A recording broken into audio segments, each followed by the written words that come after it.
Let's go.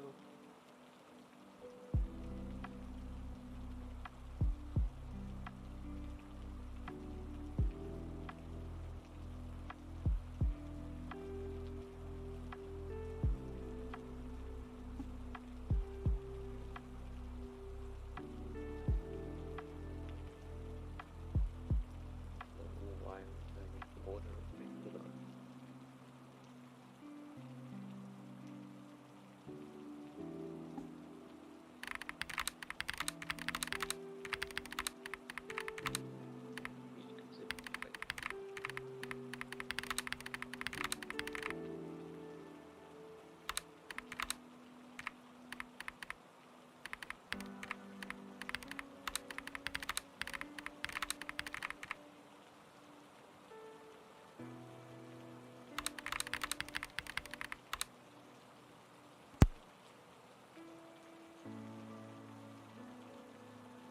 The last time we did this was A while ago.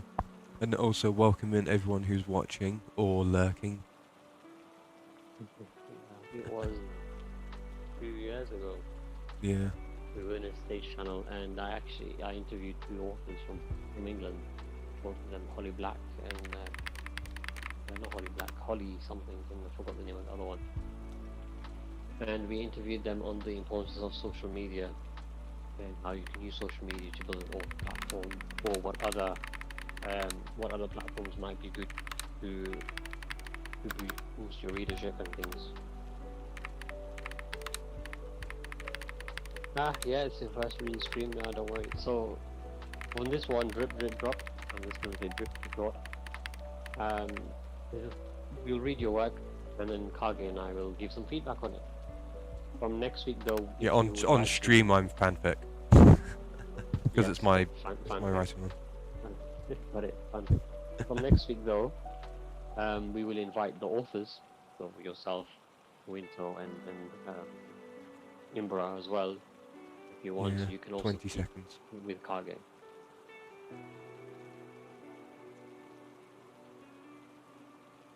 Fanfic. So would you like me to call you fanfic? When I'm live, yes. When I'm not live, you can call me whatever. Oh, got it. And we are starting shortly now, and my timer has just gone off. And I think yes, it's gone through on the stream notice. Hello. Okay. Oh yeah, this is our first reading stream. Hopefully it'll go very well. Thank you also for joining. If you have any friends, invite them all over. I think it'll be quite nice to talk. Cool. So. And so I am going to hop over to my chatting screen. There we go. So now everyone can see me and the chat on the stream. So welcoming everyone who's joining us with this live stream. If you've been hearing Viper, that's the guy who's in the Discord thing with us. You can actually join the server in our in my description below. There are 3 servers. It is the Featherpen Guild, and you can hop in and join and listen live if you want. And we're going to be reading out some entries by people.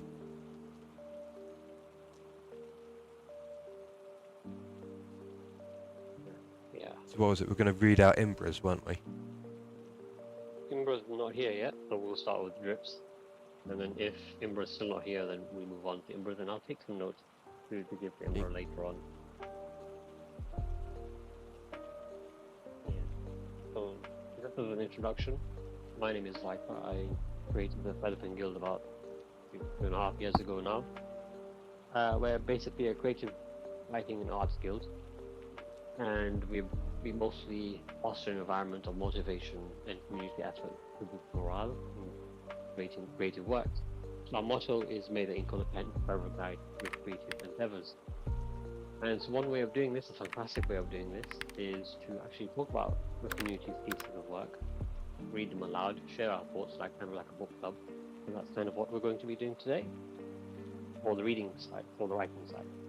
For the art side of things, we will actually be having an Instagram later on this year, which we'll be using to help promote our artists' work, all amazing artists. you want to stay notified, you can always make sure you have the notify role, and we'll try and ping you as soon as the Instagram is live. Right. A Twitch follower has said I've been able to hear you for a good 10-ish seconds beforehand as a heads up. So it was getting everyone ready for the stream, that was. Right. But yeah, I will ping everyone as well in yeah. the server as well, so that you know that it started. But we can just go ahead and get started and talk about Imbra's work. So this is an introduction before we go ahead. This is my good friend Shantik. We've known each other ever since we've pretty much been on Discord.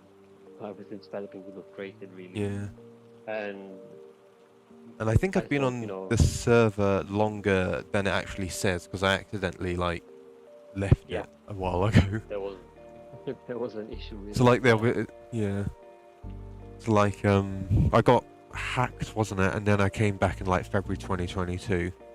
But I've been on here for since 2019, 2020-ish. Yeah, that was when we created it, November 2020, long time ago now. COVID time. Good that that's all over. So I figured Manfred, and he has a great British voice for reading. I am British too, but I don't have that. I don't have the effect when I'm reading. I need to enjoy. So I think Manfred is very lucky, and I think we're very lucky to have someone like that. So I think it'd be. I'm also going to just double. Yeah, I'm also going to double check if people on stream can actually hear you. Otherwise, I'm going to have to turn you up a little bit. Oh, thanks for the follow, Lunar Garden. Thanks for the follow. Hey, why is that purple? That should be blue. Luna is one of our members. Yeah. Good to see you here, Luna. Right. Yeah. So, without further ado, we'll go ahead and get started. The first piece of work which we're going to read is by Drop, and so they're looking to go ahead with the pen name of Drip Drop. I probably shouldn't have that up. Not going to take that long to read, I don't think.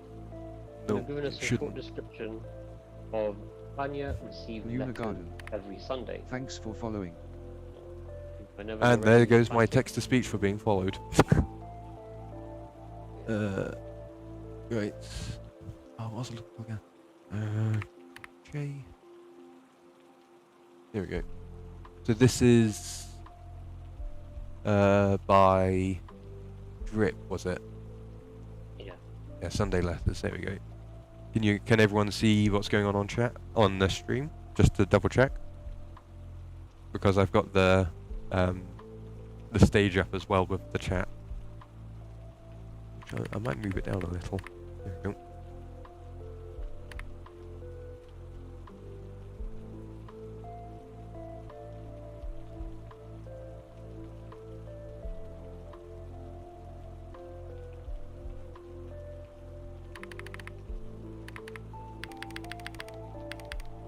Whenever you're ready, you can start reading. Yep.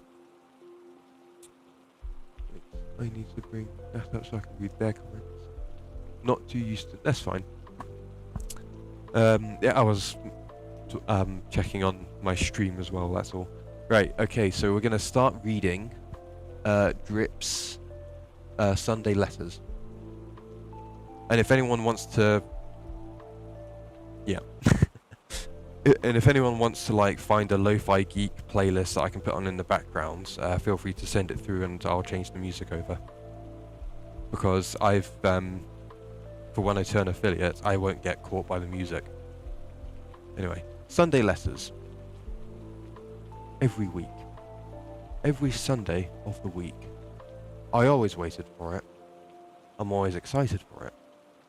It's the reason why I started each week with a bright smile. It always arrives every Sunday. It was his letters. Lucas's letters. They always gave me courage, happiness and strength. It may be just silly ramblings to any stranger, but to me, they are my everything. Because those belong to Lucas Perez, my special person. He lived far away from here since he moved out from our hometown, But before he left, he promised me he'd write to me, and he did. Now, the awaited Sunday finally arrived. I looked outside the window, looking for a familiar mailman, my eyes looking in every direction. "Dear, drink a tea before it gets too cold," Mother nagged, her hands on her hips. "Yes, Mother," I replied curtly, not breaking my gaze outside the window. Then suddenly, I spotted the same old mailman heading this way. I rushed towards the door right before he rang the doorbell. "Good morning, Miss Tanya. A letter for you, just as usual," the mailman said with a smile as he handed over the letter. "Here it is, Lucas's letter." "And also a package for you," the old mailman said, to my surprise. What could it be? I checked the package details, but there's no information about the sender. It was only addressed to me. After the mailman left, I headed straight upstairs to my room and opened Lucas's letter, excited to read it. As usual, just like all of his letters, it's always scented with a sweet fragrance. I don't know much, but it smells like flowers and I love it. Okay, what the letter said. "Dear Tanya, my beloved, how are you? I'm coming for you. By the time you read this letter, I might have arrived there. Meet me at our special place where everything started." I couldn't believe it. I stared at the letter and read it a few more times. "He's coming! Lucas is coming!" I was about to go downstairs, but I remembered there's a package. It seemed suspicious, but my curiosity would just eat me up. So I opened the package and... "Nia, going for a walk?" James said from the balcony of his house. James Lawrence. He's my childhood friend who lives in the same neighborhood. I'm heading towards the place to meet Lucas. "Yes! When did you come back from your vacation?" I asked him, as I remembered he was away from home for a vacation. "Oh, I came back yesterday." "Wow. I like the color of your lips. New lipstick?" As I heard this, I couldn't help but flinch. "Yeah, I was trying a new look," I replied, stuttering.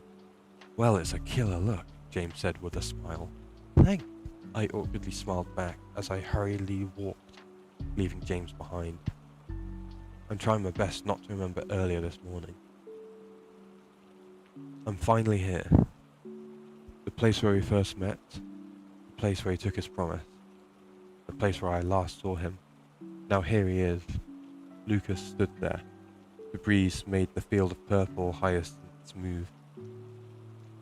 As soon as I caught the glimpse of him, I rushed towards him for a warm embrace.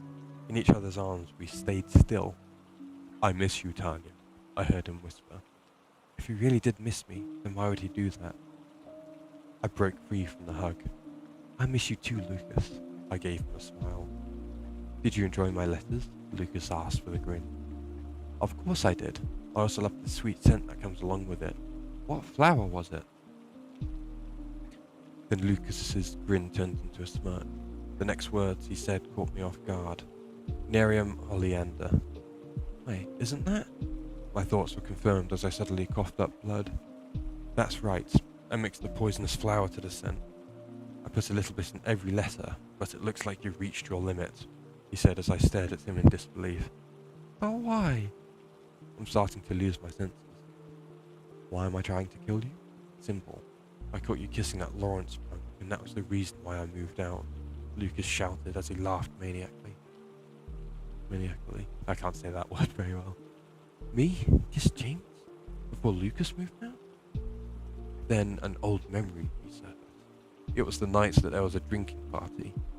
I remembered I was wasted back then, but the next day, James told me that Lucas helped me get home. And yes, I kissed someone, but I definitely thought it was... "It wasn't you," I mumbled to myself, but Lucas didn't seem to hear it. I coughed up blood again, so I took a deep breath and said, "Will you listen to my dying request, please?" As soon as Lucas heard this, he scoffed at me. "Sure, since this will be your last," Lucas agreed as he stepped closer to me. "Kiss me." My request certainly made Lucas's eyes widen, but later on, he let out a smirk and held my cheek and caressed it. Just like that, our lips touched, and it was a long kiss. I had enough of it. I shoved him back. My breathing is starting to get heavy. Lucas started laughing like a madman. Wait for it. As I expected, he stopped as he's vomiting blood. Veins bulged out and visible as his eyes turned red. You're not the only one who will do the killing. This time, I'm the one who's smirking. My mind is starting to get hazy. Lucas collapsed to the ground as his breathing became ragged until it stopped. I recalled the package that was sent to me this morning. It was a bunch of pictures that horrified me. Lucas is with a different girl in each picture who are doing intimate acts. He's cheating on me. Black clouded my mind. Besides the pictures, there's lipstick with a note saying it contains fatal poison, and a bottle saying it's an antidote for the user. So without hesitation, I pressed on the lipstick and drank the antidote. And here we are, in the place where everything started, and ironically, where everything ended. I closed my eyes as a tear rolled down my cheek. The two of us lay lifeless on a field of purple hyacinths. James, brother, when are you giving back my camera? I'm already done with it. And that's the reading.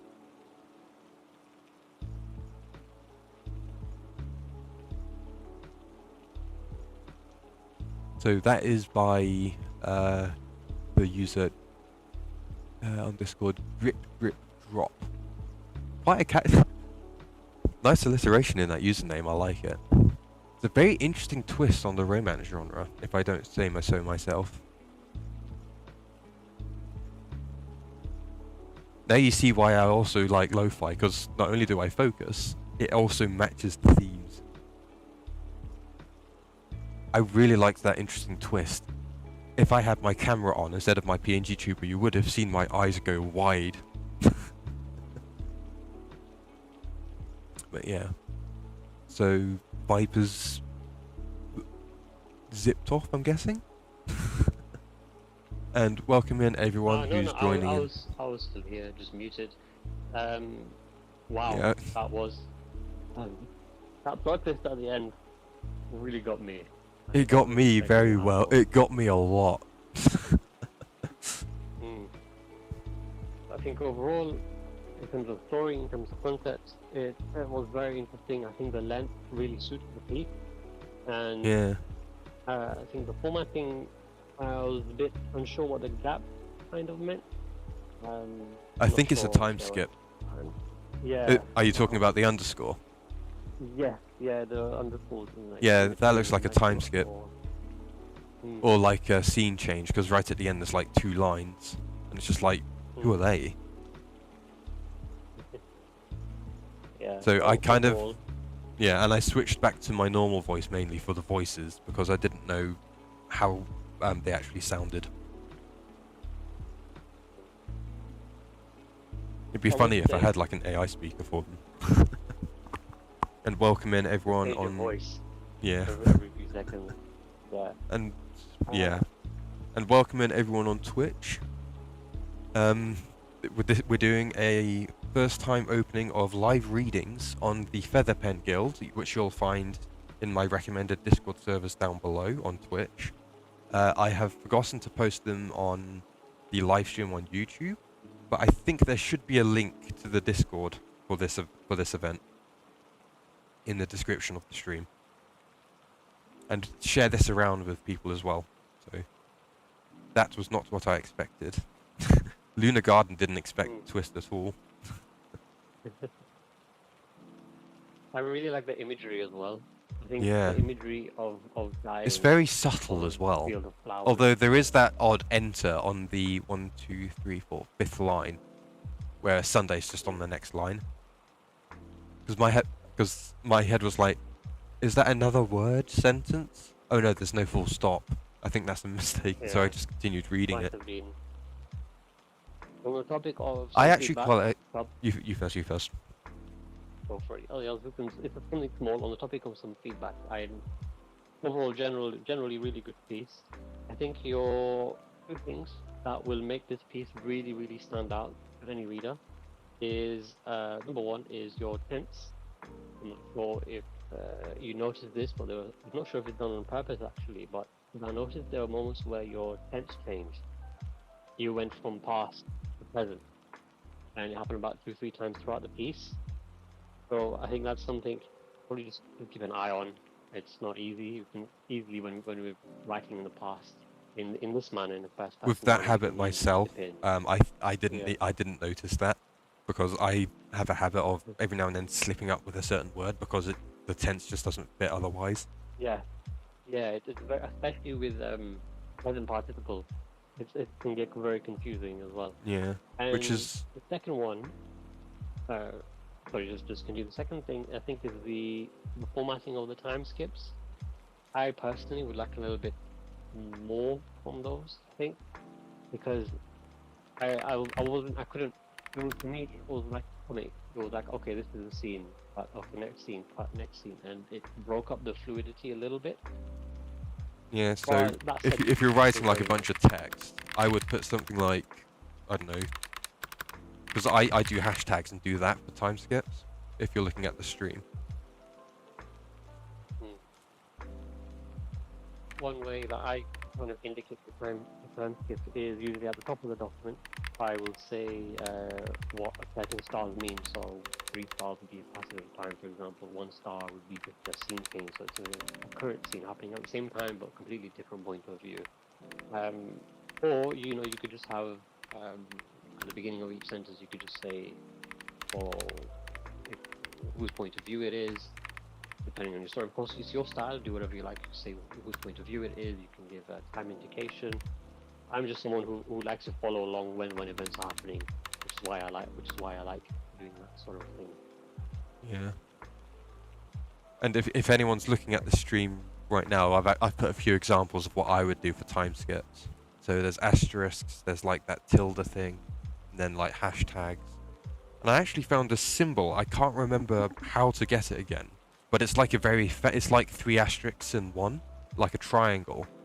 And I've actually spotted that in a few light novels I've read, which could be good as a time skip or like a scene change. So I could probably find that in one of my documents up here, but should probably not like show that stuff on the stream for the time being. But yeah, really good story as well. If it's an excerpt, it's very well written in my opinion, including some of the things Viper pointed out. Awesome. All right, and with that, thanks so much for putting your work. We'd love to hear more and read more of your work here as well on future streams. Yeah, So the next one we shall move on to is I'm by a lot Imbra. easier with like light-hearted sort of like the good stuff because I'm sensitive about what I tend to say when I'm not home alone. Mm.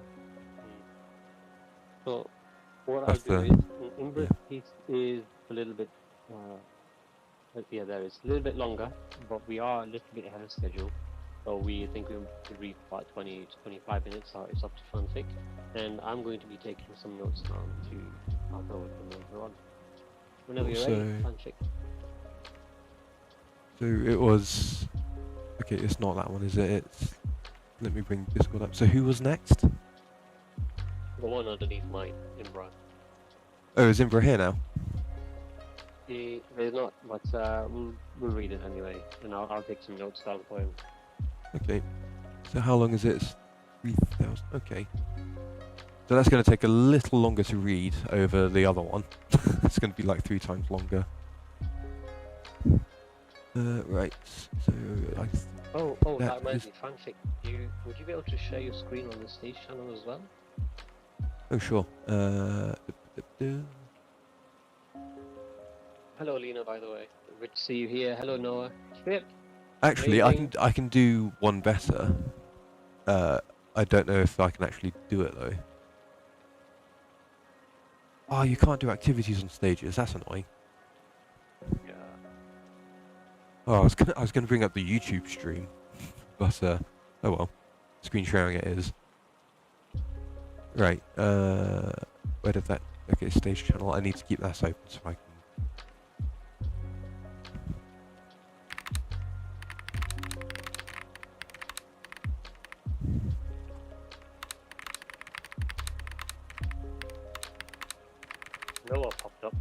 seconds and then disappeared. I'll have to message him, see what's up. Yeah. I've just sent a message to a friend who wants me to hop into a game later. So, Awesome. I can also see the stream now as well. It's nice. cool. So it's also available up on here. By the way, Gina, Shep, and anyone else listening, if you want your work to be read, we'd be more than happy to read it going forward on the Saturdays that we do these streams. Just feel I free have- to submit it. Okay, the cool. station And I've notes. just been followed by Yuki Soma 25, which is cool. I need to put a hue filter on that alert. Okay, so the birth of the... Okay, now a line break is cool for a time thing, but we can cover that later. Oh hey, welcome in. And Bella Farah, welcome in. And now the restream bot is now duplicating messages for me. Right, so I have an that's annoying. Anonymous cheater, and I've got a character in my book I'm writing myself who's a cheater girl. Just the coincidences in the past few weeks are nuts. Right, the birth of the unborn. Live reading for the Desolate Blade. Cool. So this is by Imbra, wasn't it? It's Imbra, not Umbra. I've lost the channel again. I think so, yeah. Yeah, Imbra. There we go. So we shall get started in 3, 2, 1, now. The birth of the unborn. A place full of darkness. So obscured that discerning the area is close to impossible. The only things visible being the cold stone surface that is dimly lit by a solemn speck of light shining through the thick layers of shadows. What is light? Where does light come from? Why is there light here? Here, in a place devoid of light. It shines on something else in this space. A woman. She is dressed in soft, loose white robes that encompass her slender outlines. Her hair is as white as the coldest winter. Her skin is pale as the very idea of the voidness of life. She is on her knees, seemingly worshipping the dim light that shines through this place of darkness, muttering the same phrase over and over with her eyes closed. I await you, I await you, I await you. This goes on for a long time, until suddenly, you walk towards her. You cannot depict your own entirety. However, you are cognizant that you are holding a sword overlapped by its scabbard. You unveil the sword from its scabbard, revealing a blissful morning light being shone upon the blade. Your footsteps grow heavier as you take a deep breath, your eyes fixated on the woman, her back still turned away from you.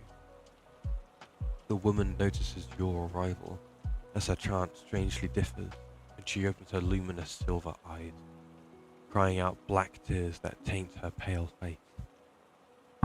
She looks upward and begins to smile, chanting in a muttered tone, "O thy light, I have completed my duty. It is I, the mother of desolation, who have brought upon the child of darkness. My unholiness admits to your will. My unholiness brings forth the salvation of humanity." The black tears intensify. It begins to cover most of her jowls. You get closer to her. With each step you take, her voice grows louder in apprehension. She does not turn to you, but rather stays in a prayer-like position. She repeats the same chant over and over. Who hath brought upon the child of darkness? You get closer. My unholiness. Your blade starts to glow even brighter in the dim light, as you have stepped within the same area as the woman kneeling right before you. Her voice grows even louder, almost sounding grotesque, as if she is no longer hiding the fear and despair she has been feeling all this time. Brings forth. You hold your sword in the air. and aim it at her back, the sword now fully encapsulated by the light, the sharp edges appearing even more forbidding. The salvation, you stand right behind her and pierce her heart with your blade. The woman's position remains unchanged, her back still facing you as the violet-red blood descends from her mouth, and the gape in her chest spills out blood over the stone-cold surface. The blood spreads everywhere. It begins to cultivate a voice. The voice talks to you. The flow of luminosity shall bring us together, as that has become the will of the light. I shall see you soon, O child of darkness, the unborn. I'm gonna have to briefly pause here because my mum's calling me on Messenger.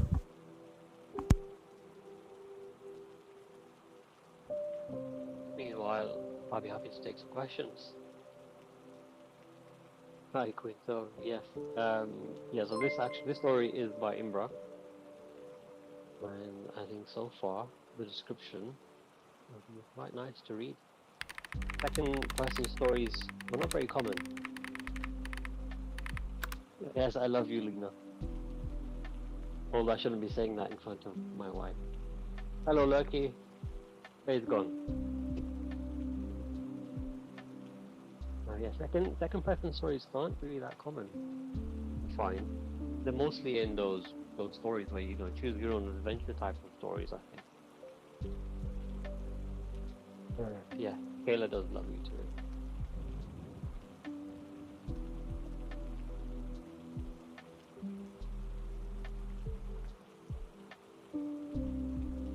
Also, just in case you can't, I'm not sure if you've got reset yet, if you're not following on personally on your own device on the story. The author of this story has actually also added in images. We've got an image here of a forest, thin trees, very dark at night. Do you guys tend to add images to your stories as you write? Do you find it motivates you, gives you something to describe?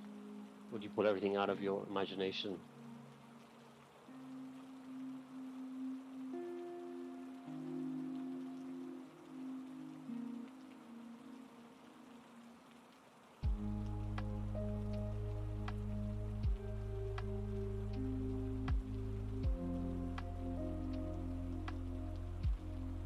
Apologies if anyone is watching on the stream, I actually can't see that. But Kage will read the responses first.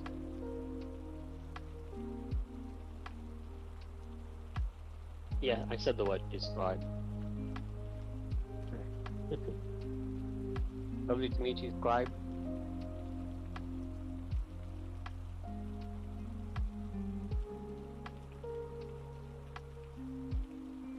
Yeah, so just in case you missed it, so the author of this story has put images in his writing. So I was asking, do you guys tend to do that as well? It's something that I do as well, although I don't present it to my audience. It's just something for me that I add when I'm trying to describe something.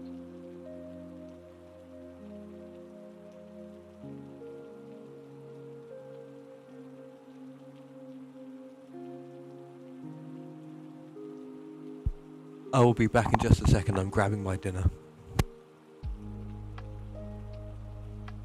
Dinner time here in England, about 6:30.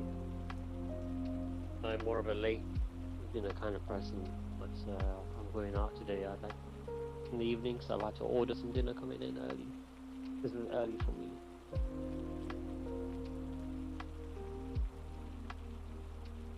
Venus says, no, my brain is too specific. Sometimes I'll find a reference though. References are great to have. Sometimes I kind of put images like a setting, like a fancy, or if it's in a forest or a fancy setting, I'll put it there on the side when I write to give me that kind of vibe. Or I'll mix in scenery with illustrations and some music to try and get me in the mindset of what I'm trying to write.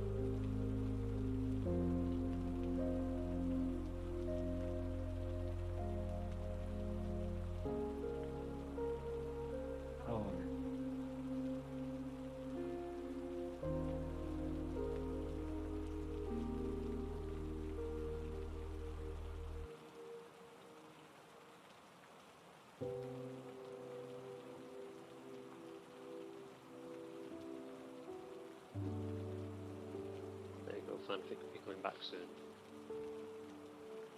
Oh, it was 28 degrees Celsius today. Man, it was so hot. I just fell asleep. I was reading a book earlier and I just fell asleep from the heat. Raw exhaustion. Hey Luna. Okay, I am back. There we are. Okay, nothing's been said on stream. Oh, no, that's Call of Duty, not Discord. Oh, I've accidentally closed it on my iPad. Bring Discord up so I can read the stage chat. Right. Chat.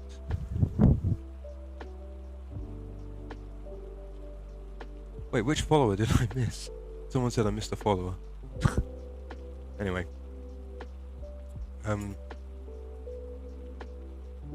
Right, so I'm going to start with the next bit now. So. Also, if I stop, it's because I'm probably eating.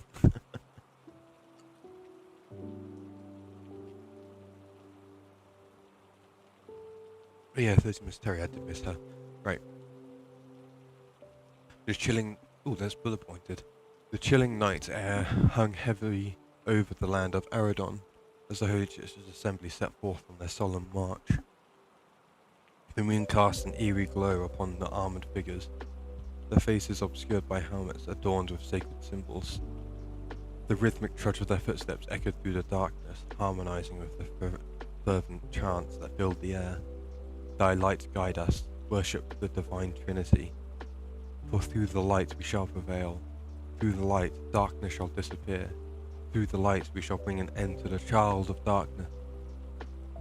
This march held a greater significance, for it was not merely a patrol duty or a local objective they sought to accomplish. It was a pivotal moment in their grand design to reclaim the sanctuary of the Southern Will and establish the dominion of the Holy Church throughout all of Aradon. The very thought of this achievement fueled their hearts with fervour, igniting an unquenchable flame of pride. As their numbers swelled, their voices rose in unison, creating a thunderous symphony of devotion. The resolute echoes of their chants reverberated through the night, a testament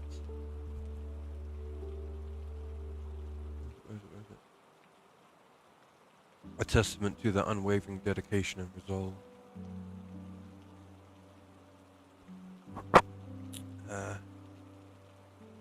Apparently my iPad has swapped me over. I'll be talking on this one.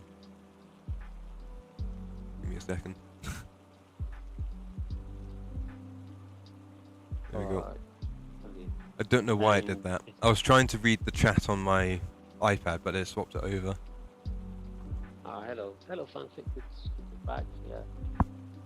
I don't know why it did that.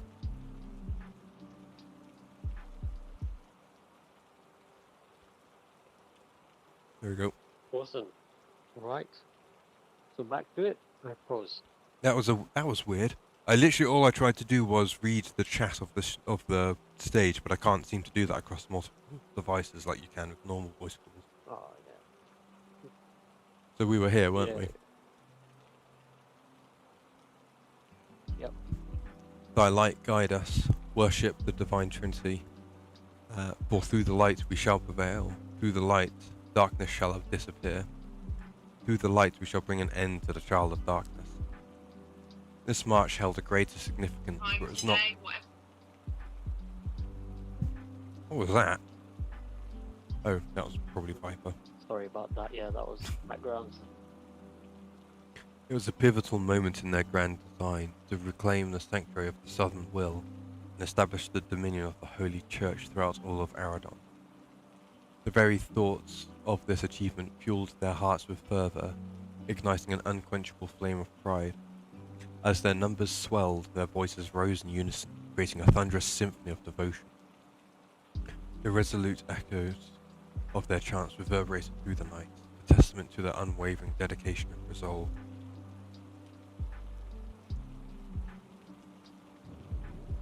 With each resounding step, they pressed forward, unwavering in their conviction. The march of the knights continued an unyielding tide of faith and determination, poised to sweep away the forces of darkness that stood in their path. Marching alongside them was a cunning young man named Donathan, a charismatic individual whose presence commanding attention even amidst the sea of armored figures.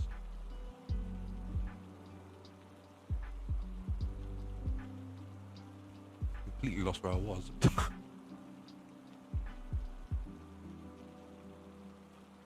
There it is. His brown, dishevelled hair slightly covered his face, filled with fervour.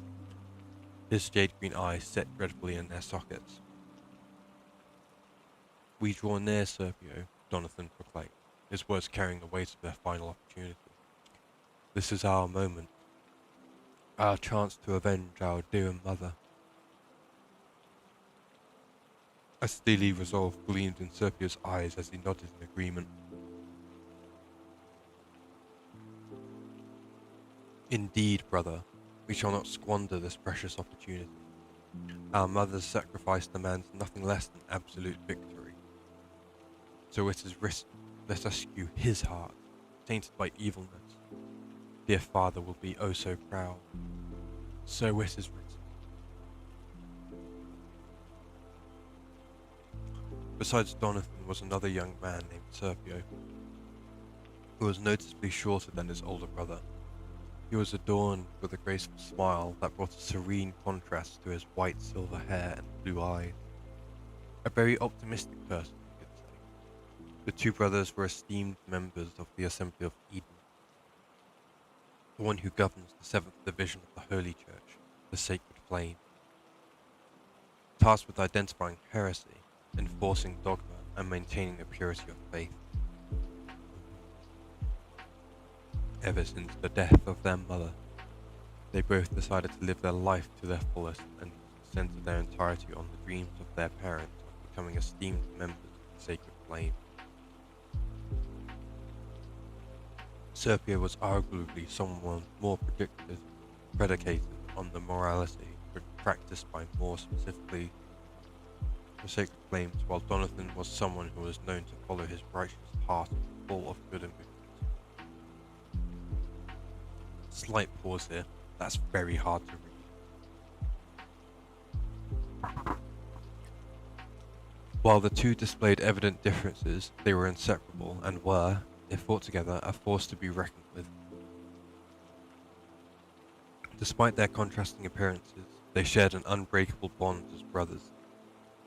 Donathan, the towering figure with broad shoulders and a rugged exterior, was known for his unwavering bravery and protective nature.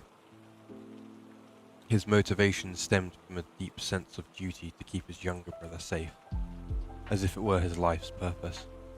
On the other hand, Serpio, with his lean frame and sharp features, possessed a quick wit and a keen intellect. While he admired Donathan's physical prowess, Serpio felt burdened by the constant need to prove himself and live up to his brother's heroic reputation. He harbored an internal conflict, a desire to establish his own identity and prove his worth beyond the younger brother. Together, they formed an unbreakable team, each contributing their unique strengths and overcoming their own inner conflicts in the face of horrors that awaited them. However, the horror that would await them this time was something unmatched from its predecessors. I'm likely going to cut this a little short because my family want to go out when I'm done. So I want to see if I can get through as many people as possible, so I'm going to end on this page. "The voices of fate are crying out her tears. Prepare yourselves for battle, brethren," exclaims their Lieutenant Cassius. Jumping off his horse as all knights present unsheathed their blades. As each second passed, the tension grew higher. The two brothers were visibly more apprehensive than ever, as they could feel that the presence they had been searching for most of their life was amidst the area. They all stood in front of a grandiose building that homed the sanctuary of the Southern Will. Ever since it was overtaken by the fallen ones, it became one of many sanctuaries the Holy Church sought to retake. The doors slightly left ajar, indicating that their arrival was already anticipated. It was now or never, or so the two brothers thought. And at the peak of the tension, Cassius shouted like 1,000 clashes of thunder, "In the name of the eternal light, we shall vanquish the shadows! Death to the unborn! Death to the fallen ones!" As they made their way through the labyrinthine corridors of the fallen sanctuary, the air grew heavy with a palpable sense of danger. Ooh. The flickering torches cast eerie shadows on the crumbling walls, while the distant echoes of their footsteps amplified the silence that enveloped them. Jonathan's heart pounded in his chest as they approached a massive iron door. He could feel the weight of anticipation, knowing that whatever lay beyond those doors would test their courage and skills to the limit. He exchanged a glance with Serpio, their eyes reflecting a mix of determination and trepidation.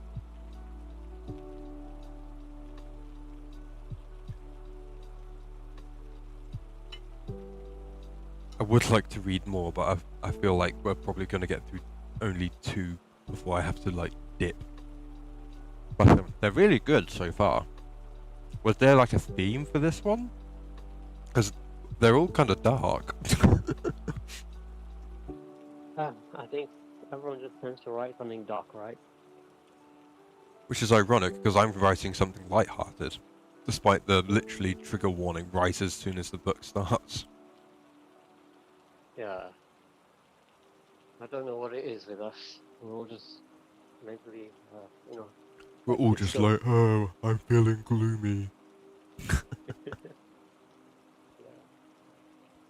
Our mind is especially illustrated onto the page through words. But normally, I'm just explaining in the chat, the whole plan is to have a 2-hour stream, 20 minutes reading a piece, no matter how much we get through, and then 10 minutes for the discussion. And that way we could get through about 4 pieces per stream. 20 minutes isn't a lot to read. We maybe only get through about 2,500 words, maybe 3,000 at maximum, I think, pace we're reading at. But if we're ever short on submissions, or if we have longer submissions anyway, we can generally try and read the same submission over several weeks. It's like a series. We just need to remember the right order. Miss Terry has said mine is supposed to be suspense for the first bit, then more light-hearted. Oh, okay. Something different. So there's 3 pages left. Yeah, quite a bit. Oh, that's quite a long prologue. If you want, you can read for about 5 more minutes and we can have a discussion. That's 3,000 words. That's not bad, actually. That's not bad. It's up to you. I'm just doing a little quick skim through because my stream's changed to a chatting view. Yeah. We've got Winter Street after this, and then Inlerers. We are conveniently just skipping over mine. Mine was an example submission, really. Yeah. We could get through that another I could pretty much tell because I was reading on the Discord that it was a long title.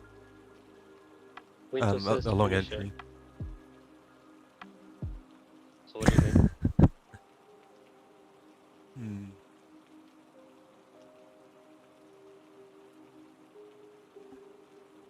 We were doing. It was going to be, what, 3 today?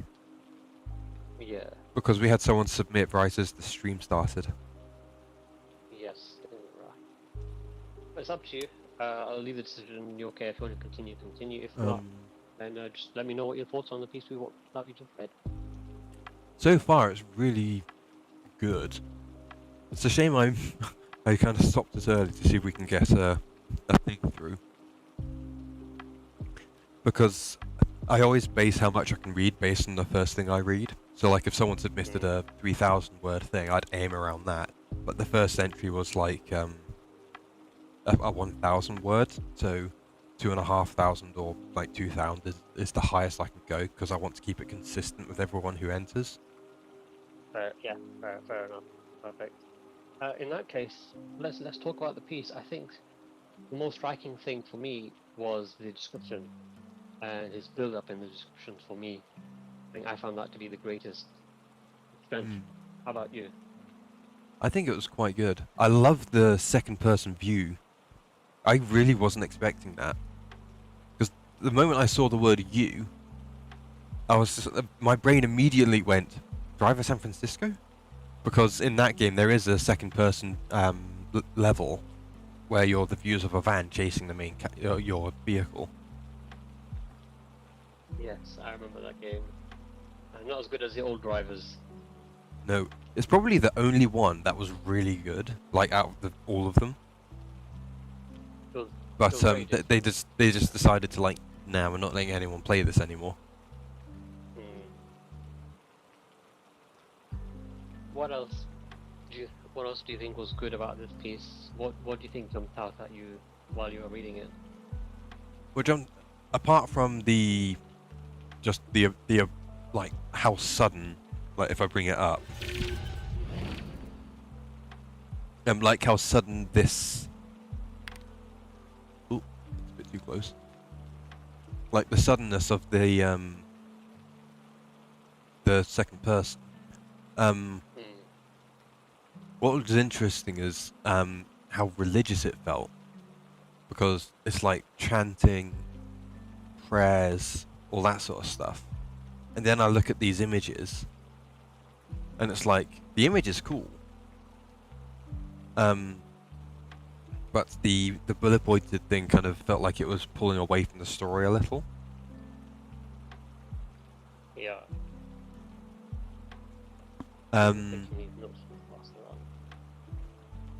And I feel like this is like a low fantasy setting a little bit as well. There's not a lot of introduction. There's not a lot of world building presented to us, and just take it as it comes. Yeah. That's actually how I write. The way I write, from my point of view, is the character knows everything already. I don't go into the things they already know, and I have to find other ways to explain it. It's gonna be quite challenging. Yeah. And I see a lot in the manga and anime I look at where the main character is like overpowered and knows a lot about things that they probably shouldn't know about.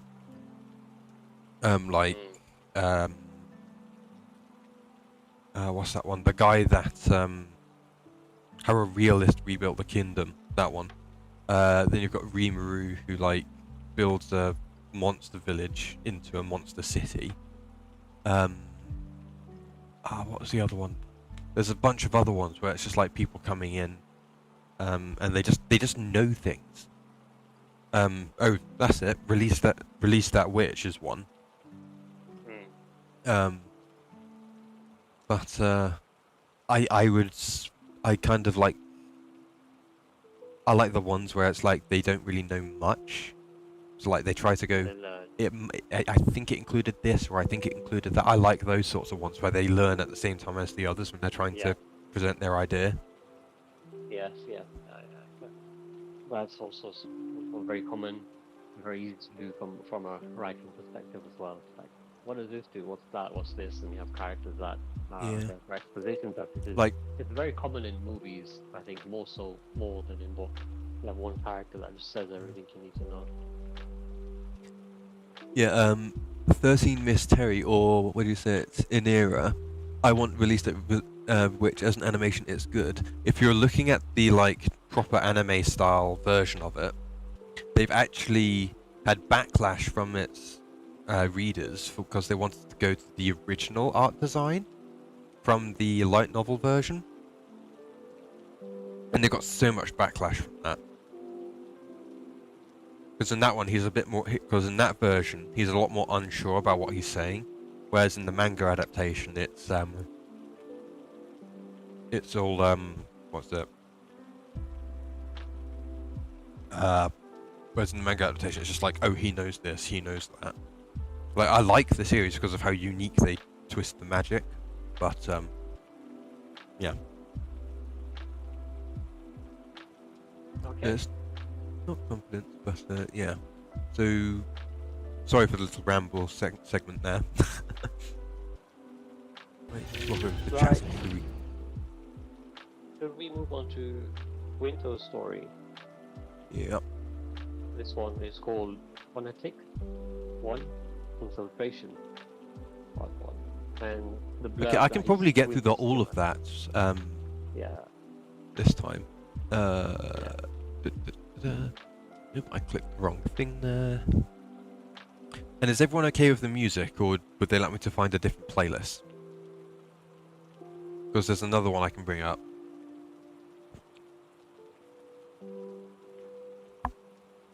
This is to the stream watchers, by the way, that comment. Okay, cool. We can hear it in the Discord chat as well. Well, you can hear my music. Yeah. Oh, I didn't realize it would do that. It's better, I think. It's Lo-Fi Geeks The Dark Room. So, because I normally have like a writing playlist on Spotify, but on a Discord call, Spotify like stops every now and then. So I wanted something off YouTube so that it wouldn't stop. But let's see. I copied the link. Yeah. So this is a short description. They've got Which it has in. told us in the save channel. Yeah, the blurb he's given is Wilbert and Sully infiltrate a small industry building. That is what we can expect. Some espionage, some spy stuff. Let's get into it.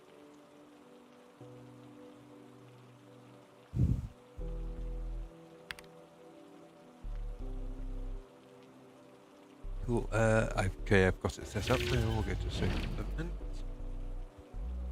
There we go. Now it's up on the stream and in chat. And I think this will be the last one that I do for today because my family want to go out because my sister's actually arrived this evening. So we're gonna go out and have like a dinner thing. Not dinner. Like a drink at a pub. But yeah, let's get started with Phonetics Chapter 1 Infiltration Part 1. That is a long title for the document. Then again, I shouldn't be laughing because mine's longer. Anyway. Okay, scroll up to the top. Don't know why it was all the way down there. And let's get started. So this is called Phonetics, isn't it? Oh, I think so. Because it says it there. In the chat. Let me check the Discord again. What did he call it? Yes, he said yes. It is called phonetics. Cool. We should probably put a thing that says title along with their intro, so that I know what to call it next time. Got it. I will work on that. Cool. It's like just put it above genre or something.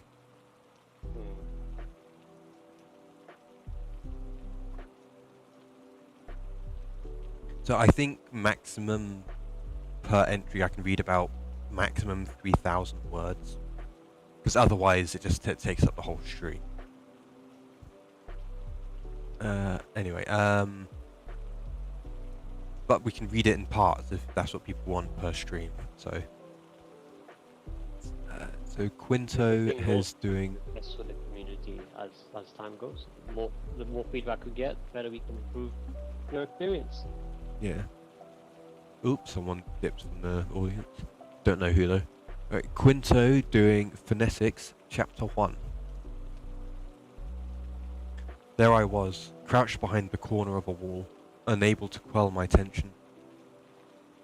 My fingers fought amongst themselves as I waited for this unknown foe to enter a position more discerning from my partner, Sully Hollins.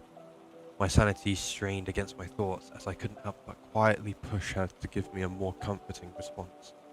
Well, how about now? Give it a few more seconds, she replied. I wondered if I'd find more comfort with her by my side, instead of us having to communicate through these earphones. It's not the approaching patrol I'm concerned about.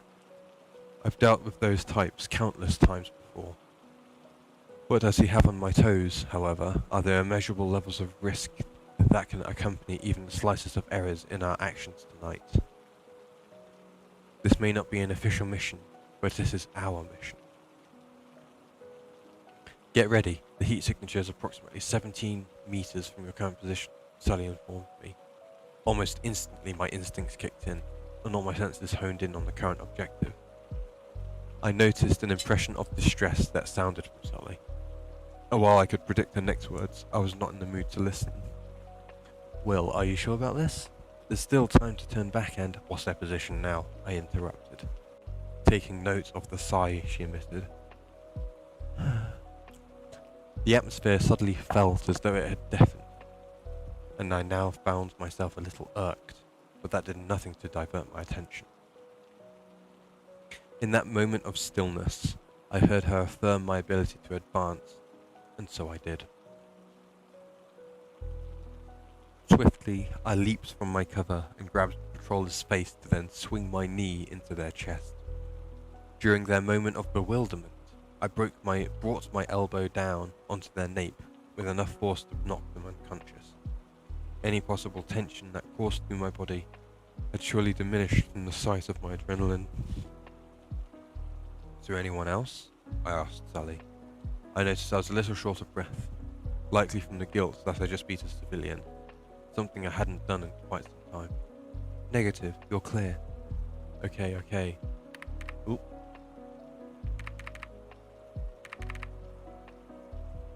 I finally caught my breath before I carefully, but with pace, proceeded forward through the hallway. What event is there? We made it this far undetected, and Sully has proved to be just as much of a blessing as always. There's a security door past your next corner leading to an unoccupied room, she informed me. Those unique eyes of hers could easily catch even the most skilled assassin off guard. I peeked around the corner and saw the door she mentioned. Unoccupied, huh? I thought to myself. I sidled my way over to it, failing to ignore the camera that saw me through its lens. I knew Sully had already disabled it, but knowing that its angle could view me so easily still gave me goosebumps, even though I wore a mask. Once I arrived at the door, I discovered the little nuisance she had warned me about. Passcode input needed, I said. You're still clear, so take your time. I pulled out a tool and opened the keypad lock. From there I tinkered with it until the door powered down, which allowed me to forcefully open it. Massaging my arm muscles from that strain, I walked into the room, strangely surprised over how easy this had been so far. Security seems to be slacking. Well, what did you expect? Sully scoffed. After all, it isn't common for somebody to target a small industry building such as this just for needed intel. You mean, you wouldn't expect someone like us to target it? I corrected her. During this tranquil moment, I removed my mask to wipe off the sweat that accumulated on my face. It was obvious to me that I was no longer as acquainted with this tension as I was in the past. Incidentally, I touched the little scar on the left side of my nose. Instinctively, I traced my finger through the mark, as it reminded me of my devotion to righteousness, and I couldn't find a better time than now to take that into account. I decided to leave my mask off, as I'm sure they'll know the identity of their enemy by this point. I inspected the room for even its most insignificant areas that could lead to something much larger. Can't you find those eyes of yours to find what we're looking for? I asked Sully. Come on, Will. You know the extent of my abilities. Even with my range, I can't pinpoint compact materials. Then what's your use? Oh, shut up. I'm being serious here. She scoffed. I know. I continued my search, but when I failed to find any clues, I started to feel uncertain. Were we wrong about this place? I questioned myself. I stepped into an open area and frantically looked around as I mumbled a chant of the same words throughout my frustration. Where?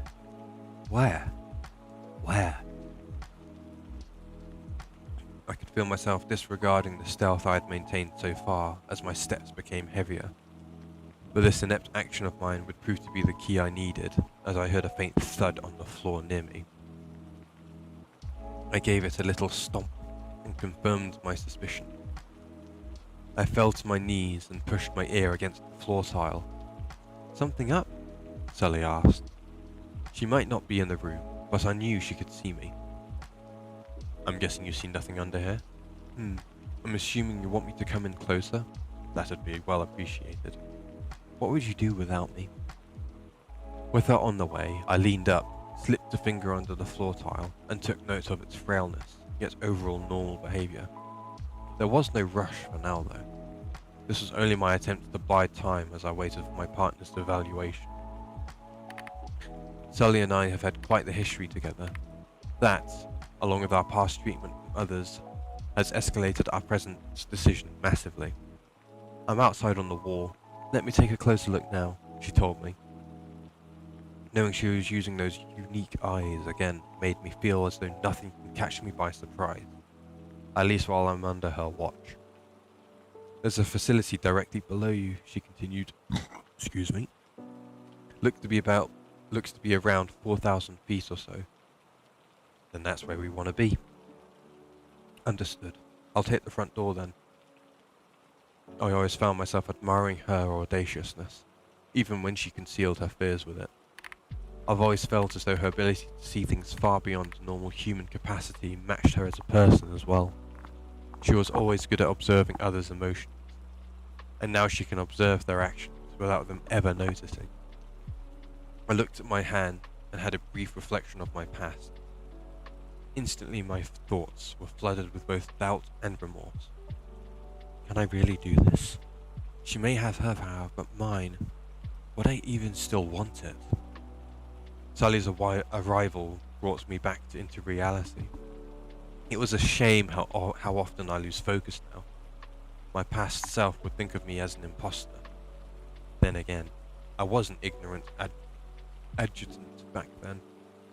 Looks like somebody's dwelling in his thoughts again, she said with a sneering attitude on the surface, what was followed by a subtle, yet clear sense of compassion on her face.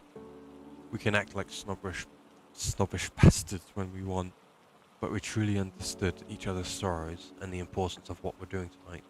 So, 4,000 feet, huh? I questioned her, turning my head so she could no longer see my desolate face. Even if her eyes can see through things, heat signatures still interfere. I heard her walk up behind me as she spoke. I was taken aback upon my realization of that, but I'm surprised to see how that can overwhelm you. I turned to see her crouched and examining the floor tile I discovered. You can thank my old position for that. I've seen firsthand just how extreme he goes to concealing the things he valued most. You're forgetting something. I have too. She removes the tile and finds a hefty switch underneath it. When her gaze met mine, I responded with a simple nod, which prompted her to flick the switch. Several tiles opened in the form of a large square, and an elevator ascended above the pits from below. We walked inside and sought to examine anything of relevance. I apologize. You were right. That being said, I doubt anyone has seen the farthest heel go to protect his valuables. A very fair point. She held her hand near the control panel and looked at me. Time to descend? I nodded. Time to descend.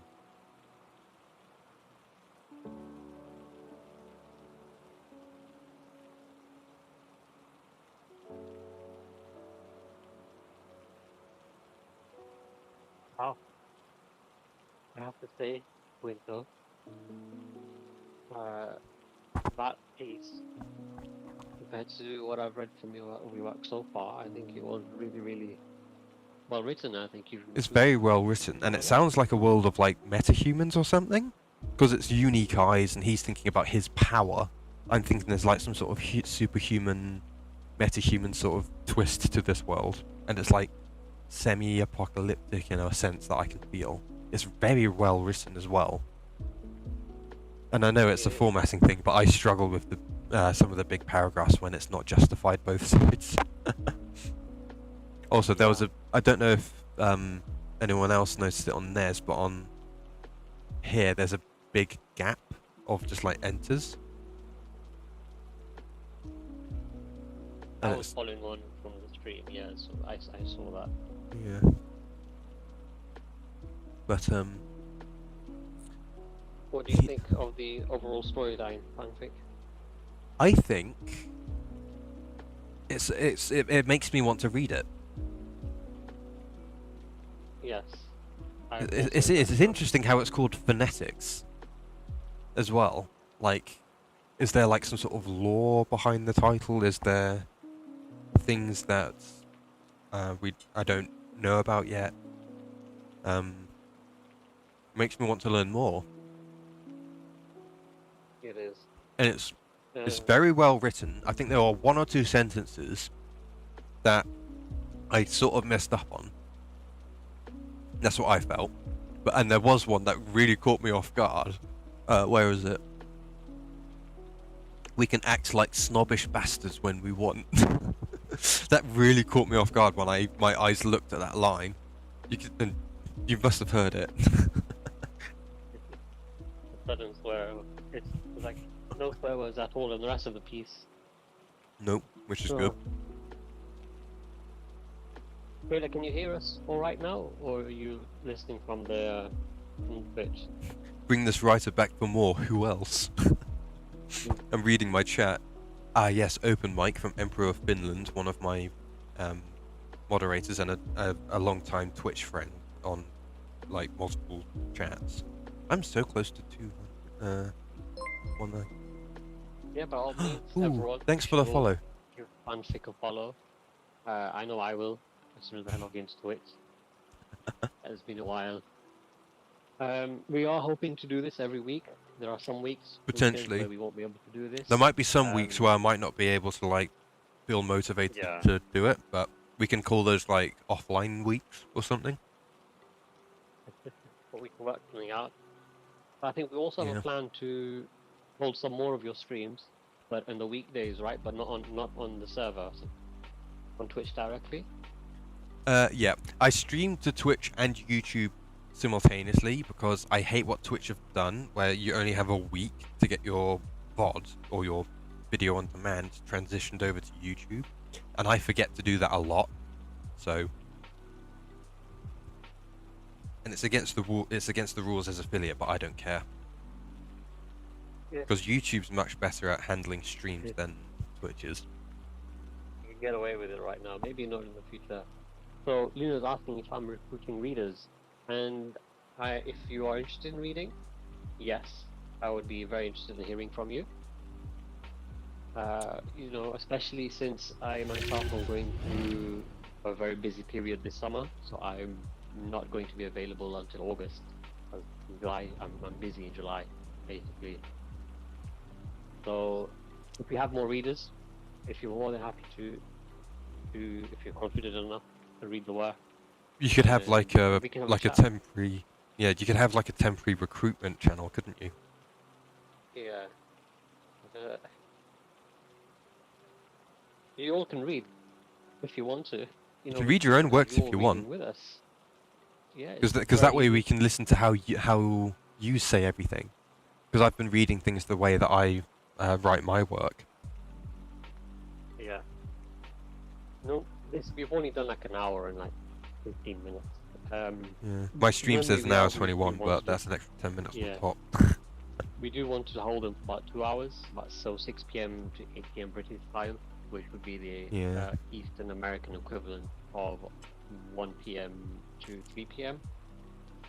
But I usually dependent upon the work that we get. We need work to read if we want to hold it on for longer, basically. Yeah. Miss Terry on my Twitch chat. Can't remember what you said your other name was, but you said that explains so much. And thanks for the following. I'm gonna have to move this mic. I was recording my guitar playing earlier. Thank you for following Linu. Is that an I? I can't tell. My smallest screen is. Yeah, leader. Luna Garden says, I have some ideas that I need to write down. Hopefully they're short.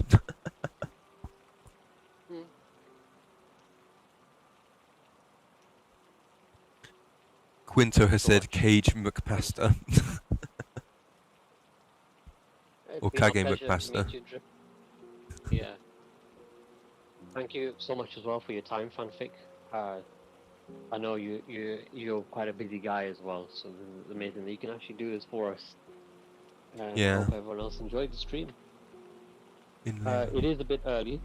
I'm happy to just hang out here with you guys if you want, and you have to give your permission to speak like a voice chat. Um, or if you want one of you can read your work, I don't mind. I'll sit here and listen. Yeah, and if Thank anyone needs like just a temporary like intro audiobook example, feel free to like if we're free, like clip any of these streams and grab snippets from the recordings. And I think you can clip on YouTube now as well. So you can always go Yes. through to my YouTube channel, subscribe there for any like streams that you might miss. And you can like go through, grab the sections you want, or mark them with a time in the comments. I don't mind it if people mark where their work is. And just feel free to share everything around as well. Yeah. More the merrier. Yeah, especially And for the Featherpen Guild, because this is technically a sponsored stream by you guys. in of sorts, I suppose. Yeah, Thank you, Halo, as well. I'm glad you enjoyed your time. I'm glad you could join us. Bring some friends along. I Yeah. hope more people will be here next time. I actually made a mistake, so this channel was actually marked as private. But, I think next week, the reading stream channel will be made public, so we might see a few people not in the guild randomly join. We'll see. Ooh, Unless you nice. prefer the private environment, really up to you lot. The more feedback you have, the better. Or we could have one for like visitors, and then one for like dedicated people, like this one. So like just literally duplicate this one, and then the other one would literally just be reading brackets open mic instead of stream. So that way we can use that one for like everyone who comes on. Perfect. We will take all of this on board and think about it. Ooh. Right. So, fanfic, is that it for tonight then? Yes, I believe so. Unless my family have decided, they're going to leave me behind.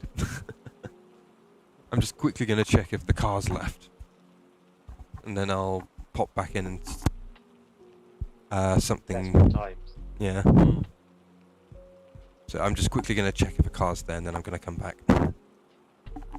Yeah, private is fine because the Twitch stream is available. Ilnura says it is not my stream, not my call as far as private channel goes. Yeah, fair enough. Lena's laughing. Fanfic.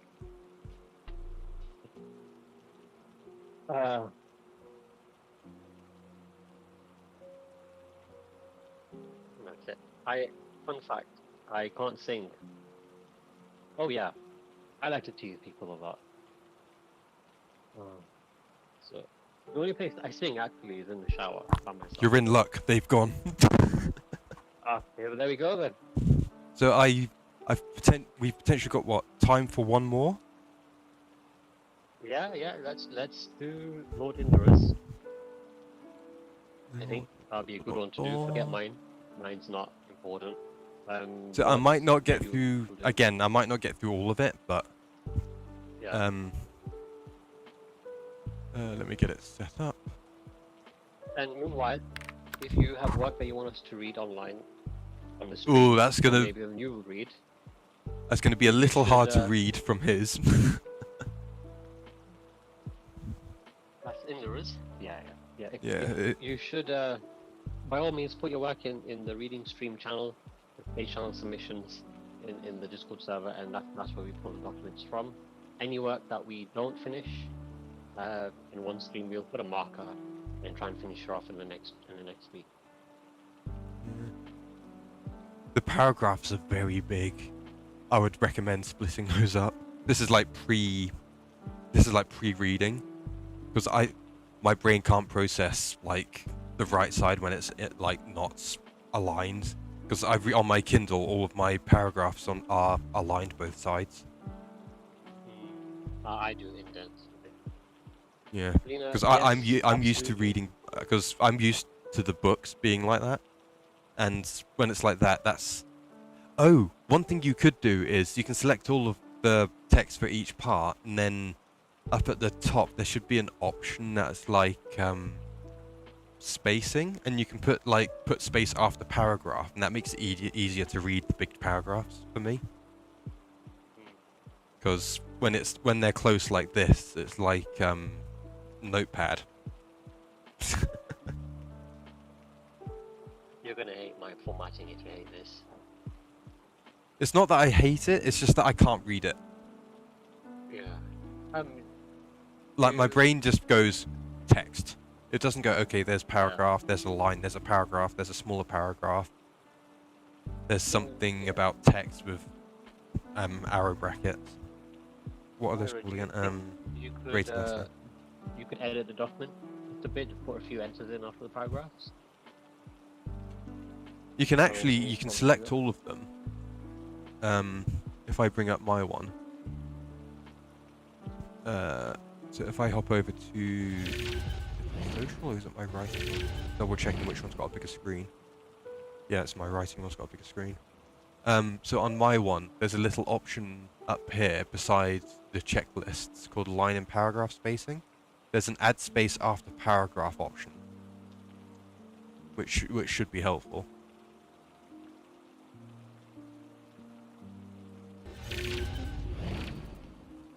The invite has expired. Which invite? Oh, the Twitch invite on to the server. Ah. Oh, there's a permalink on the YouTube. I'll go and grab that. Da, da, da, da, da, da.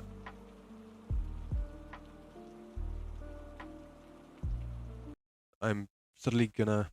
Oh no, I want this to play. And that. Right. So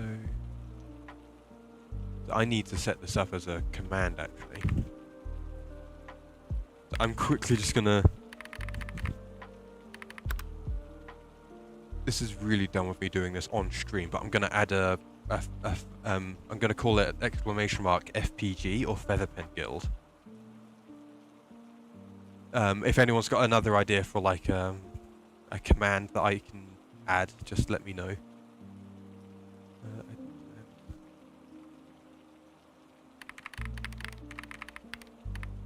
I've no idea Twitch links expired. Every time I scroll through, it's always there. Right. So let me talk to Indra. See if we can get a document changed. In the meantime, Mantik, if you could open up my document as well, see if you'll be able to read that. If not, I'll have to change it as well.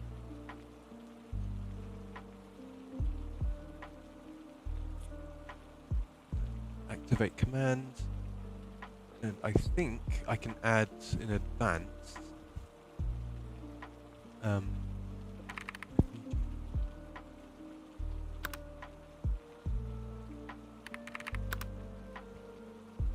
It has.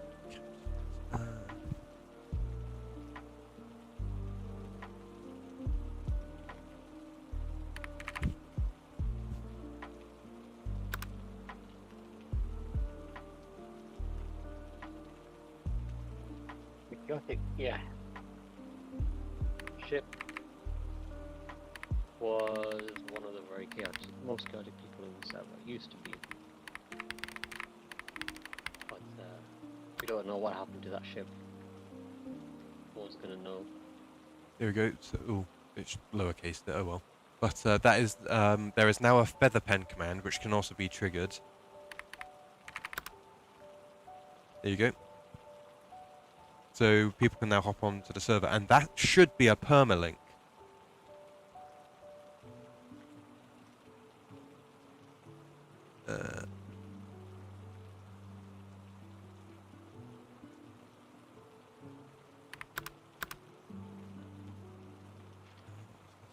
just gonna put.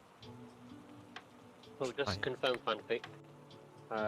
We want to make it double spaced, right, or break up paragraphs a little bit to make it easier for you to read, right? Yeah. Yeah. That's what's happening in the it's going to struggle reading big paragraphs. So we just need to break it up a little bit. Yeah. It's like I don't mind it, but my brain just can't process large chunks of text. And it's the whole report writing I've been doing for my university assignments, which I am finally out of permanently.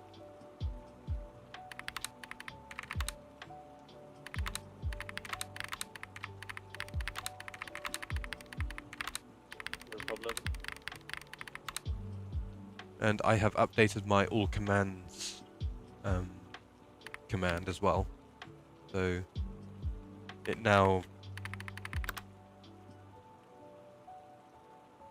So Oh, that I needs to wasn't be. following the conversation, but I was just reading back, and Kayla said she's always worried about how people accept their writing and word count. Honestly, the thing they're insecure about because they hate when people are like, I'm not going to read your story because it's super long. Oh, I love long stories because it means I can just read it over and over. Because there's a book series that I started when it was only like 4 volumes, and I've already read all 13 since it started. And then there was another one which only had 2 volumes in it, and since then I've actually managed to read a whole bunch of them. Oh my god. You've somehow made the text between them longer. You've gone from like 5 or 6 pages to 10. Seems that way, yeah. But will that be better for you to read? It's a bit better, yeah. I can actually Yeah. read some of the lines there now. And just Ooh. yeah. I would say, So- because the way that I'm used to it is if I, like, so this is an example of mine. You can see that I've got that gap between all the paragraphs. Why is that there? So Cool. I think I'll keep that in mind for future submissions. yeah, But so for like now we there are some limitations to read what I the can and text. can't read before my brain goes. Yeah. I just performed a very silly face just then. So also, if I make weird noises, it's probably a side effect of my autism. So word So of far, warning. it's been magnificent. Yep. It's also a side effect of when I just zone out and forget that I'm actually like either live or in the middle of a conversation with someone. So let's get started with this one, shall we? So this is so that comes. Chapter 1 is now on page 4. Oh, you're down at the bottom there.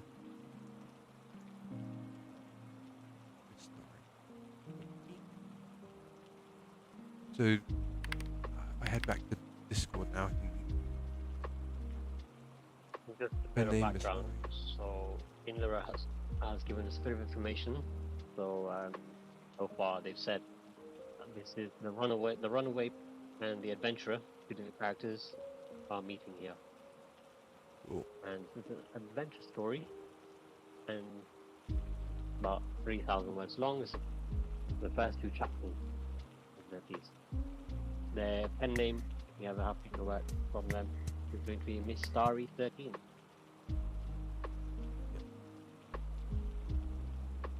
Whenever you're ready, fanfic stage. Those who walk between. Prologue. The rain had persisted for the better part of a night and day, leaving the ground slick and littered with puddles and mud. The light of the morning sun barely peeked from beyond grey, could still be lingering in the distance as a bright golden red began to cut through the gloom. A blanket of thin fog rose to hinder one's sight of this, but only for so long, as the sun would soon burn such a fragile thing away, with ease with its warm light as always.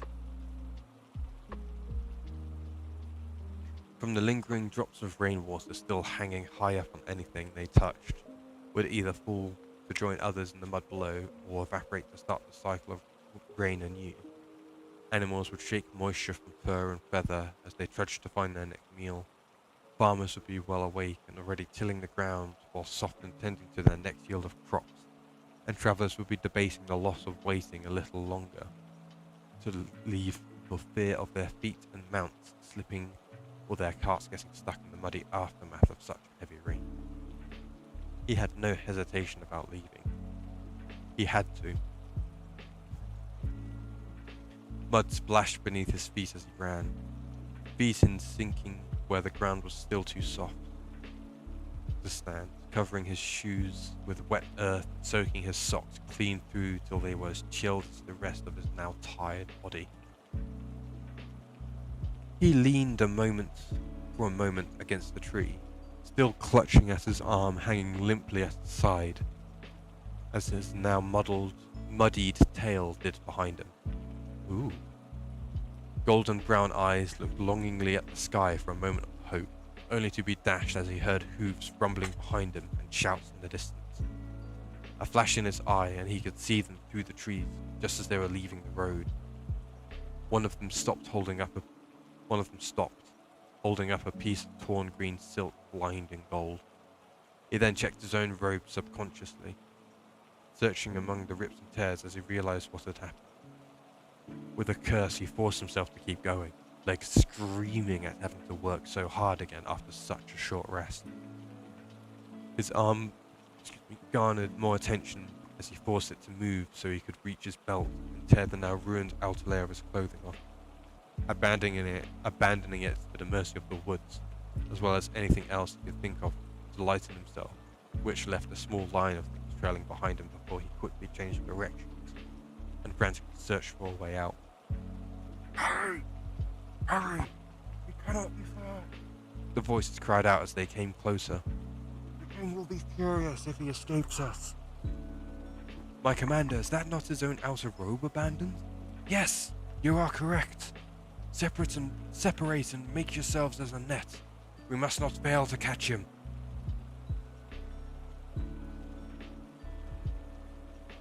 Heart hammering in his ears as they sounded closer behind him.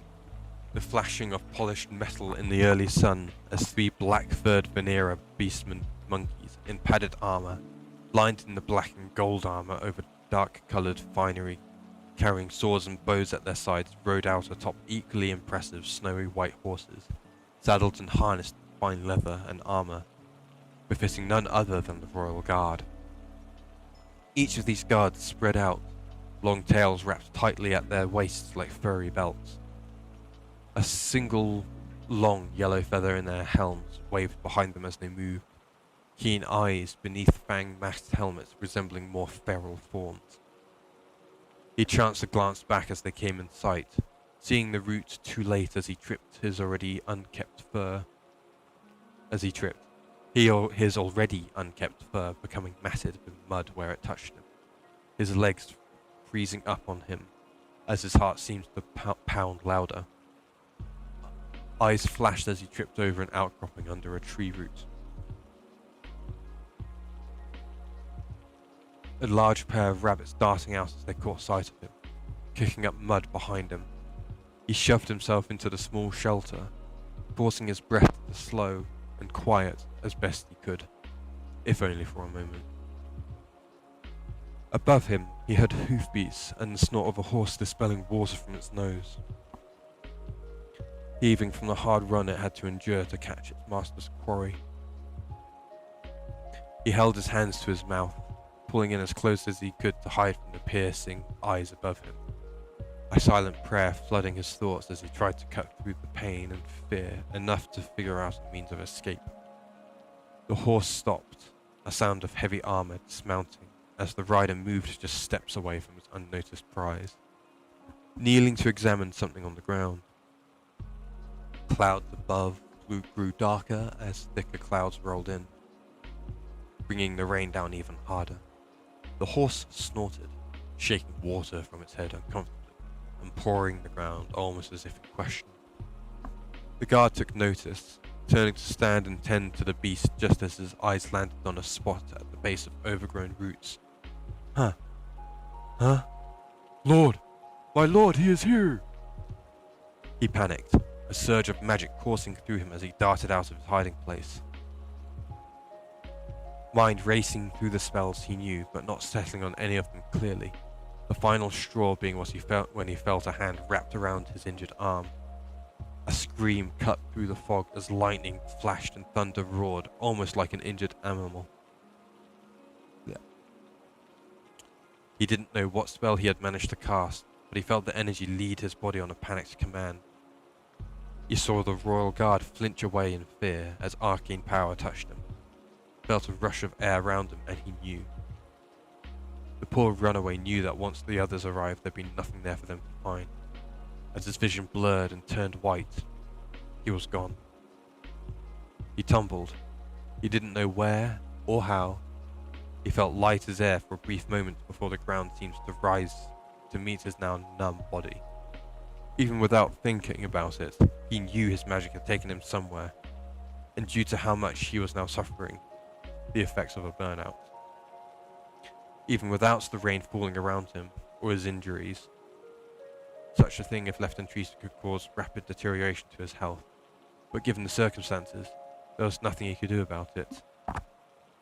Oi, you okay? What happened? Words he barely recognized. A voice, strange to him. A sway as something grabbed him. He was powerless to resist it all.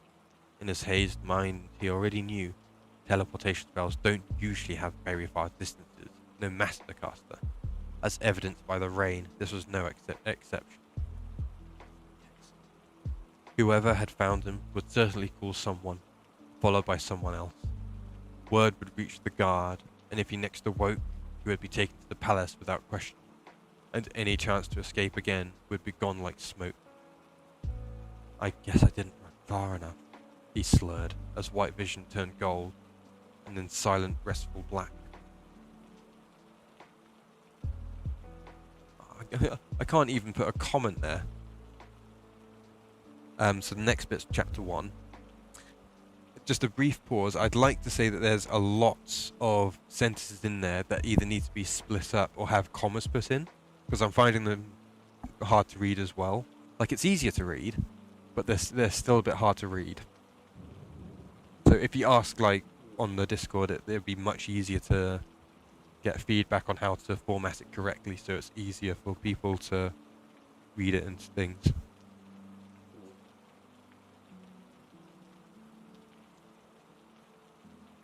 Commas are something that I really need to work on. I tend to just add commas randomly. Yeah. Write, thought process, comma. What am I thinking next? Write it. Comma. What am I thinking next? Write it, comma. I use them religiously like full stop. Yeah. You know, in the editing, I need to go through it and make sure it's all correct. Right. Did you Okay, want so to continue Lena has- another discussion? We could do. I'm about to check how long the prologue is itself. Oh, 1200, not bad. That's literally just about 2000 less than the rest of it. Unless I'm like missing a chapter 2 or something. Oh, you've tabbed it in. Well done. I've only just noticed that.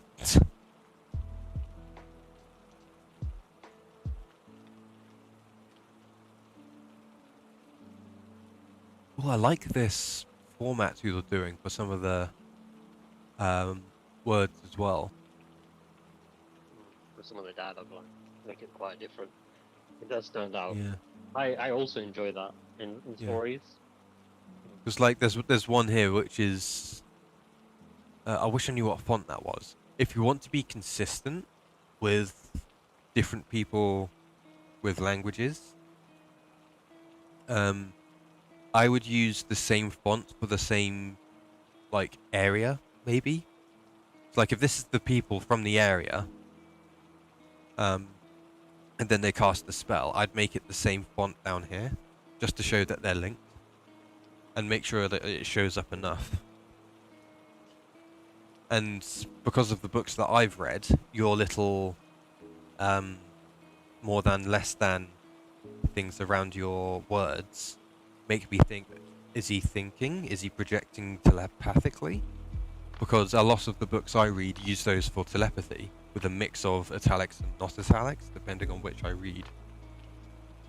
So for me, it was a little hard to figure out whether he was thinking or saying it. Yeah. I think in that Because case, the yeah, dialogue and packs really help. yeah, and in most, like in the sort of general things, it's italics is like thought, unless it's got like square brackets or these things or these more than less than around them.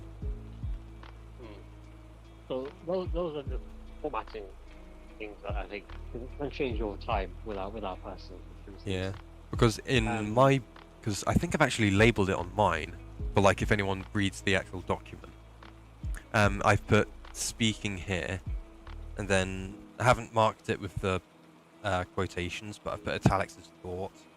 Then this is like translated speech for like if I can't be bothered to write out the original language, and then this is my character projecting telepathically with the square brackets. Also a very good idea.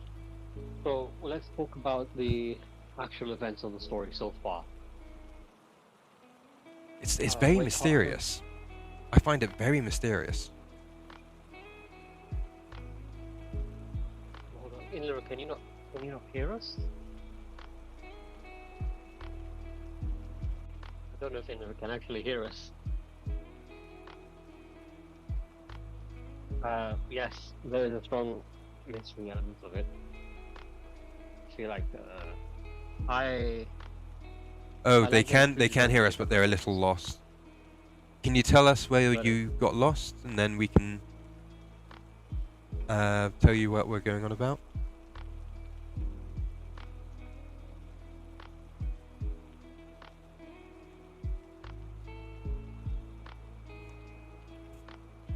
Stepped away earlier, so I might be missing some contact. I can't hear because I stopped being on Twitch because my phone was being slow. Lol. Oh, you can only hear me? You can only hear me? What? Seriously? Yeah. Well, that's a little odd. It's very, I can hear you. I think we can hear you. I think it's Kayla's. I think your voice is coming through for Kayla. I'm not sure. Has she completely muted herself somehow?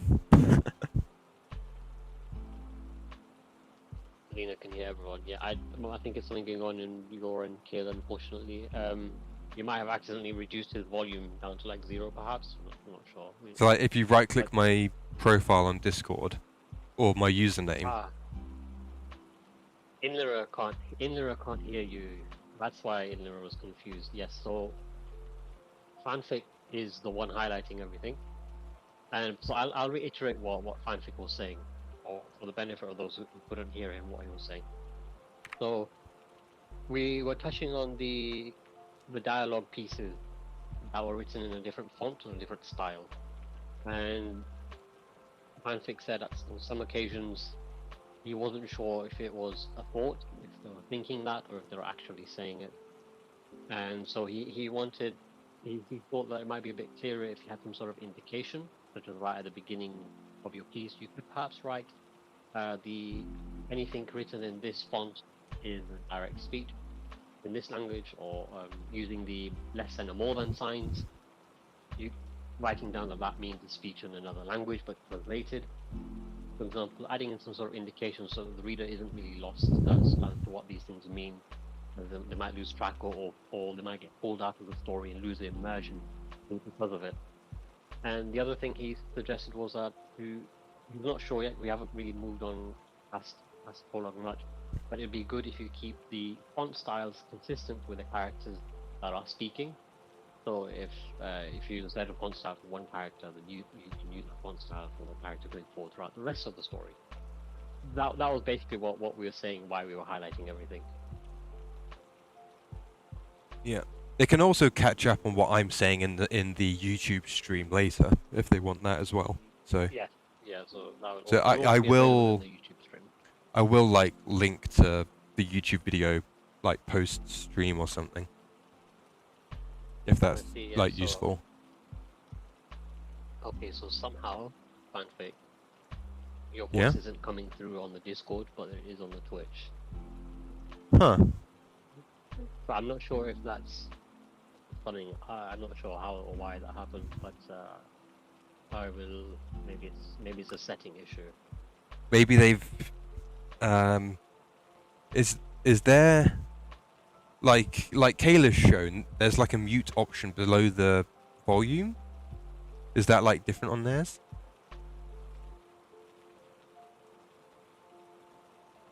So I think it's the same.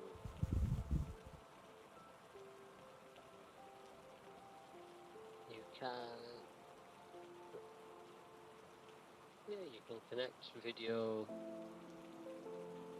What is this to be? But let me see if I remove you as a moderator. And now let's see if everyone can hear you. Blah blah blah blah blah blah blah blah. I can still hear you. Miss Terry said, Quinzo, strip gauge of his power. Yeah, Lena heard you fine.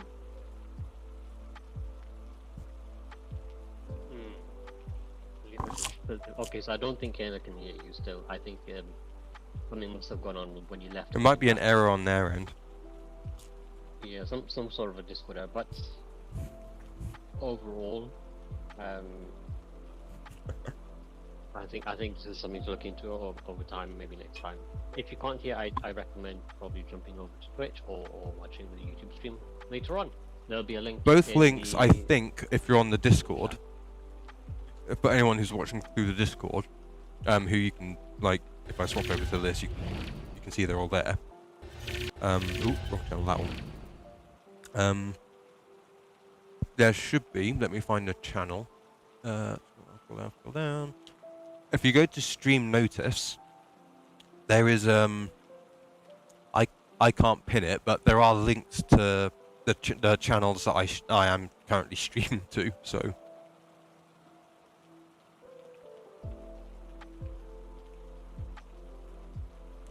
So, those should be useful for anyone who can't hear me on Discord.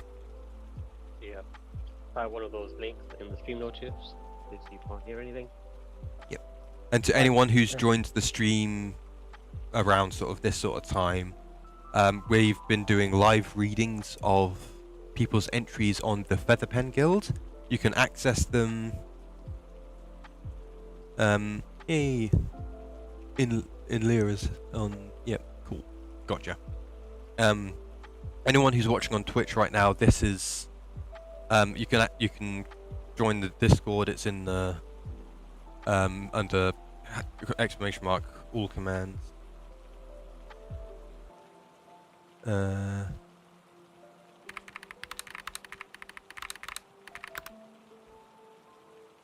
And you can access pretty much everything. So if I put it up again, there is now an FPG or Featherpen, so you can join the server. Permanent as well.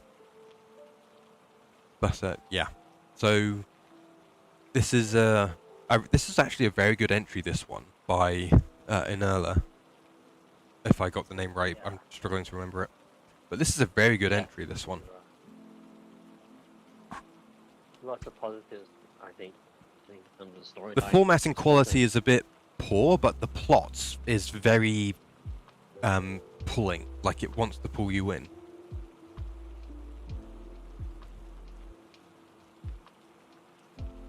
And looking at the next bit, it's like, it's very interesting as well. It is, yeah, after a quick skim through. Yeah. Cool. Because I'm now thinking, how are the creatures in the prologue, are they foreshadowing something? Because when I realised that he had a tail, I was like, ooh, this is fantasy. And that's already pulled me in enough. In Lyra. Oh, cool. Okay, so that's how you pronounce it. Okay, so in there is over on Twitch. Hopefully, Kayla, is Kayla, are you over on the Twitch side of things? Before we continue. Wait for that. Hello, Toma. Good to see you. Yeah. But yeah, this is a very good entry. This one. Yeah.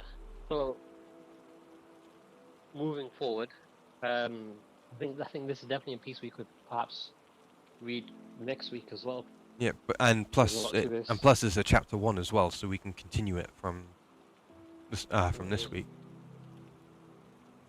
Right. So Quinto as well, your piece. People want to see more of your work, Quinto. Taylor, we want to read more of your stories. Well, I actually haven't read any of your stories yet, so we want to see them as well. If you want to share your Wattpad link, read them over there. I think I'm available next week, but I think the week after I'm on holiday in Corfu, so I don't know why they're struggling to hear me. Like I can, Yeah, if I do that. some sort of a Discord error, I think. Right. So I have actually more time than I suspected. I'm not getting picked up. I'm going off somewhere later on this evening, so I'm not going to get picked up till later on. But I'm free to continue if you all want to continue. Okay. How about you, Frantic? Are you free as well? I'm pretty much free, although I'm a little bit free, but it's like I can do like a short 10-minute thing with people. So like, if there's like a little short 1,000-word excerpt I can read out, I can probably do that. Oh, I've had a follow. Thank you, Silver to Gold. What we can do is Sorry for anyone who just heard that. I just accidentally unplugged my microphone. I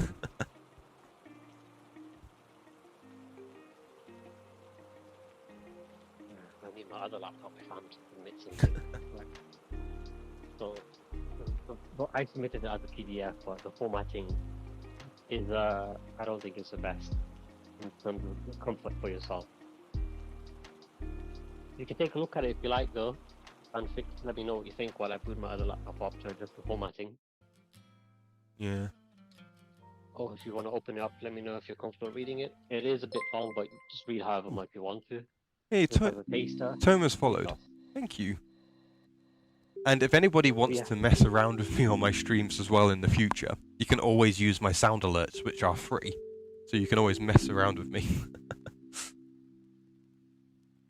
Brain rent. Lena's got 5,000 words for us.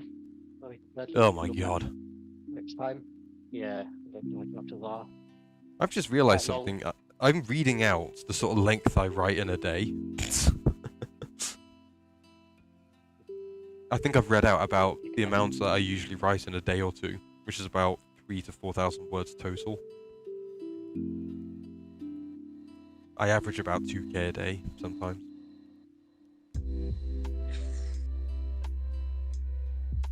It's nuts. Oh, my iPad is quite good. Yeah. What was it? Very long time. I need to get a calculator out post-stream to figure out what I'm thinking. Yeah. You want to open up my story? It's right at the top of the submissions panel. And there's a notification as well for anyone listening. If you want your work to be read, by all means submit your piece. We'll take a look at it, make sure it's suitable to be read to the public, and then we'll read it whenever we get a chance. We tend to go first come first serve, bottom in the channel list, and we have got a lot of open entries at the moment. Nothing planned next week except for Quintos and Lord Imler's. Yeah. And I've just noticed that Oblifera and Toma are first-time chatters on my stream, which is cool. Do I have any other? I do not have.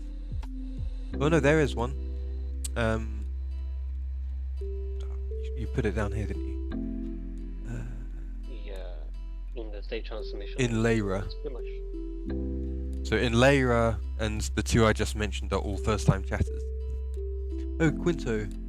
Interesting. I will get on your Twitch at some point as well. But yeah, so I've got my other laptop on now, so I can edit the piece if necessary. Would you be able to open up the PDF in the channel right at the top? It's a historical-based Over. fantasy, and Ooh, I've had love a is friend. basically the prince gets taught a lesson.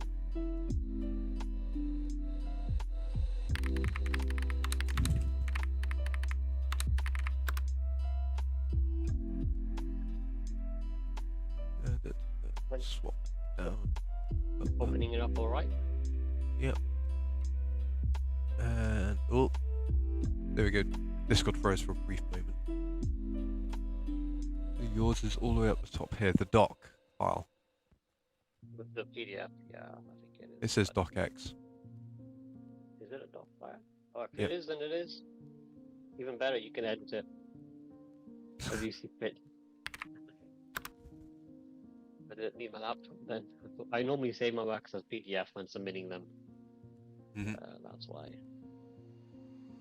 Yes, submit your pieces to be read next week. 100%. There is no time limit. You don't need to submit it at the time of the stream. You can submit it anytime you like. We're just going to go top to bottom. Preferably, you submit it before the stream starts, so that we know how much work there is to read and we can check it beforehand.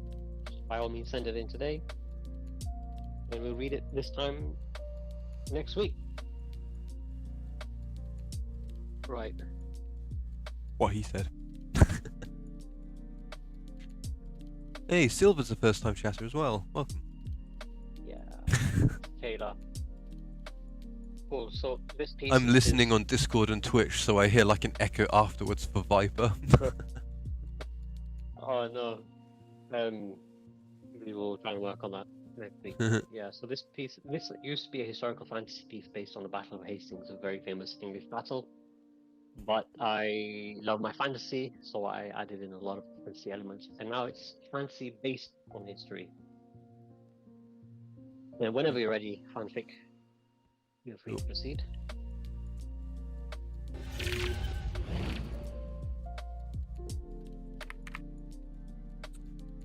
And I need to. Where is it? Here we go.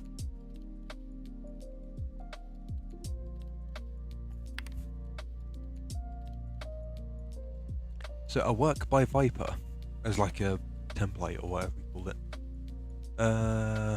Okay, so chapter 1. On 3. I nodded. My eyes trained on my opponent's weapon. Hold on, sorry, one second. On the Discord, we can see a Chrome. We can't see the piece. Oh, right. Ah, wrong thing. I need... No, I don't need that. Minimize that. I want this bloody thing open.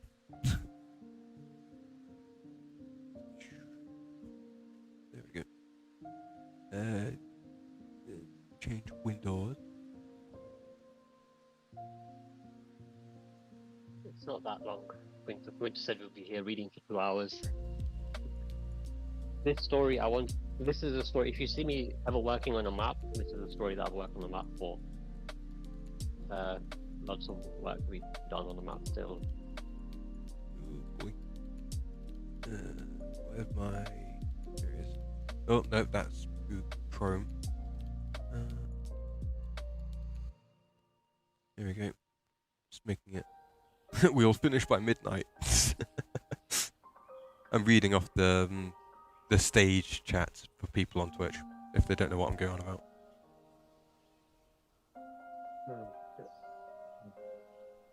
How did Lo-Fi get away with doing this song? I'm putting it back on the other one.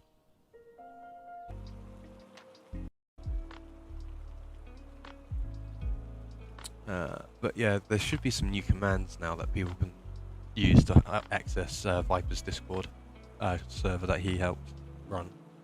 Right. Reading time.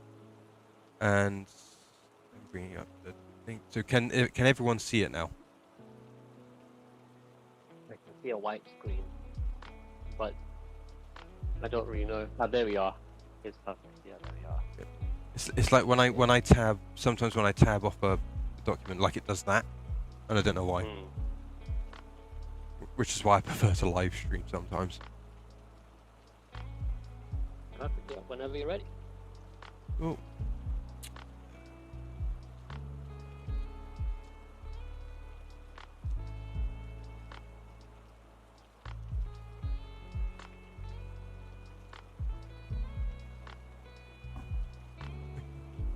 Chapter 1 of Viperion Dracaray.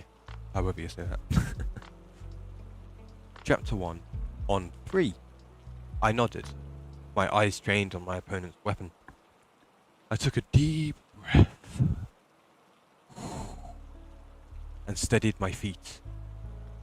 My shield in my left was starting to get heavy now, after the several hours I had been holding it for, and sweat was dripping down my brow. This was going to be the last fight of the day, and I had to give it my all. "One," the Swordmaster said. We were pacing to the sides in a circle. I adjusted the kite shield in my hand. A huge thing it was, as tall as me, made of wood and iron rimmed. "Two," he said.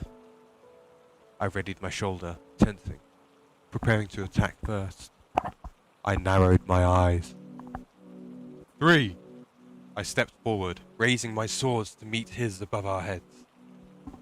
They clanged, and his shield rose from his left hand, aiming at my face. I rose my shield to cover my face and stepped back, pulling my weapon with me. He immediately took the offense and aimed at my flank with a side cut on my right side. Aimed at me, I'm guessing. I awkwardly blocked it with my sword, and his sword came at me again, aiming for my head. I twisted my hand so the sword faced upwards and pushed his blade aside, while throwing my shield at his face. My left hand faltered as it extended, and I was thrown to the left. My opponent shoved my shield aside. His blade came next, aiming for a cut at my midsection. I leaned into my shield, narrowly avoiding the swipe, and rolled with the motion. When I got up, the Swordmaster was attacking again. How was he not tired? I blocked it with my shield and aimed a thrust into his exposed midriff. His shield appeared, the golden crest of the dragon defending him. I felt the vibrations travel up my arm and slightly shaking me. My hair was starting to fall into my eyes. It was wet with perspiration. I shook it aside and aimed another swing towards my master's head. His sword came up to meet it, pushing my blade aside, and then aimed at my face. My master thrust himself forward. I swung my shield with all my strength, batting his blade aside. His shield knocked into my exposed flank and threw me to the floor. I gasped as pain flared across my bruised body. Red slowly filled my vision, and my chest tightened. His metal boot kicked me in the side, and I heaved for a breath. I tasted the blood on my lips from earlier, and fought to contain my lunch. His shield came down again, almost bashing me in the face. If I had not raised my own to meet it, a loud clang reverberated across the training ground. His shield came down again, harder this time. From behind my shield, I threw my weapon forward in a last-ditch effort, but he flung it away with his own weapon. His shield came down on mine again. "I submit," I said weakly, cowering behind my shield. "I cannot go on," I said after he kicked me again. "Please." It seemed as if he had not heard me, because I received another boot to my side. I wheezed in pain and rolled to my other side, throwing my shield away. "Yield," I said, trying to get my breath. "You fool," my Swordmaster said. "Never throw your shield away." I cannot go on. You won." He ground his teeth together and straightened his back. "Very well then. You know what the punishment is for yielding." I looked away shamefully, unable to meet his penetrating gaze. I knew very well the punishment for yielding, and had faced it for the past 3 days. Each day I had yielded, unable to beat him in the final spar. "Eveson, Bronson," my master called, walking away in disgust. He kicked my sword towards me. "Get him up and take his armor off." The two squires did as they were told, helping me sit up and unlatched my... I don't know how to say that. Cuirass? My gauntlets were removed too, and the chainmail beneath. I was left standing in my greaves and tunic. Hold him firm. You let go and I'll beat you to death myself, my master said. Not that they needed to be told that. They knew what was happening, and I could see the pain of the task in their eyes.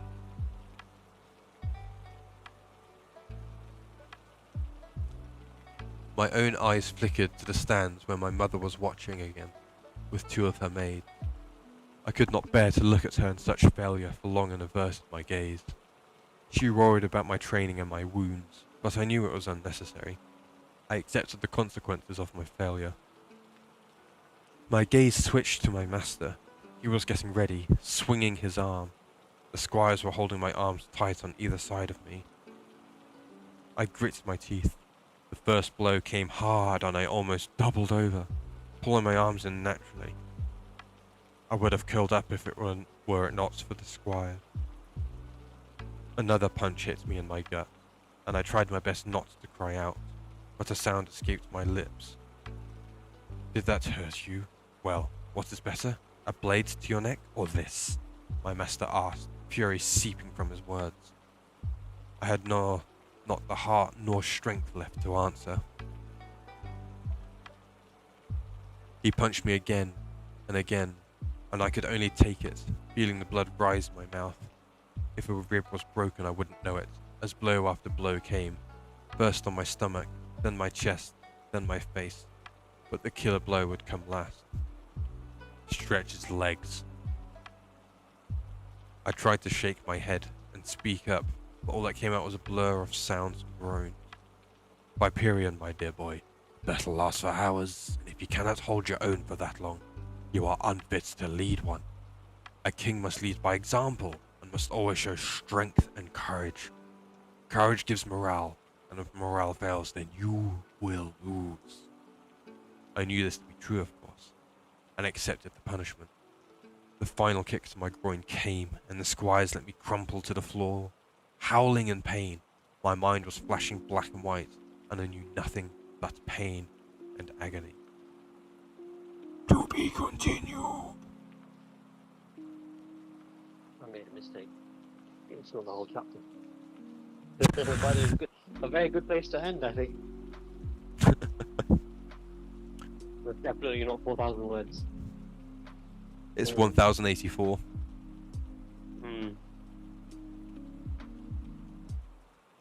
If I ignore the start, it's a long time ago. If I ignore the start, with your chapter 1 and the title, it's exactly 1080. I have made it 1066. Oh. This sounds like it was set in the era of King Arthur, is what this sounds like. Yes. So Battle of 1066 was actually fought between the Anglo-Saxons and the Normans, and King Arthur is actually an Anglo-Saxon tale. So you might see some similarities there when it comes to English history and kind of life that they were living. Arthurian legends is what they were called. So we're going to have a few elements of those in. But yes, overall, thank you all for listening. I hope you enjoyed it. This new made speaker, I hope. I actually really enjoyed this one. The title sounds more like you're like a character profile, but you could like somehow use the word Viperian in the title, because the surname's a bit hard to pronounce. And I did notice there were 2 words in there that I struggled to pronounce. Yeah, you did the other one, Firas, quite well. Did I get it right? Yes, C-Y-R-A. Yes. Dracaris is like Dracaris, Taylor, but it's Dracaris. It comes from the word dragon or Draco. It's very similar. I'm trying to find why that word was. Probably run a search and bring it up. C-U-I. Yes. That one. I'm glad you could join us, Mame. Maybe we could read some of your stories as well. Give us a laugh. So, about these names, I guess I got first name Snake, last name Lizard.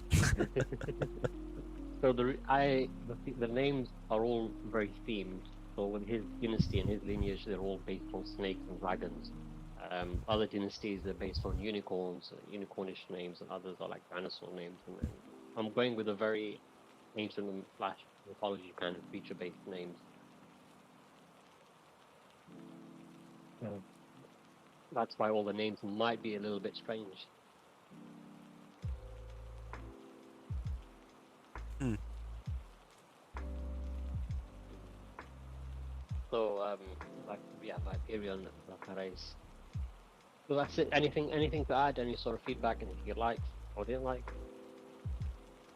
And that goes with Twitch. That goes for my Twitch chat as well. For anyone who has thoughts as well,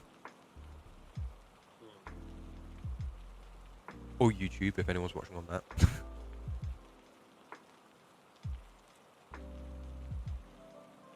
Taylor said she ate that it's super short.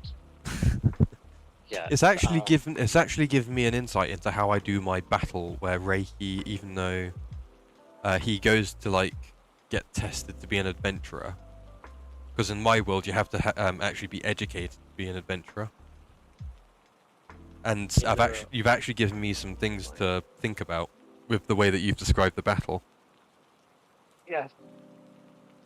So I might actually keep a hold of this copy and use it as a reference. The first draft. That's what a battle. That's what it is in wartime. It was basically a one-to-one combat. And as soon as your foe's dead, you move on to the next one, no matter how tired you are.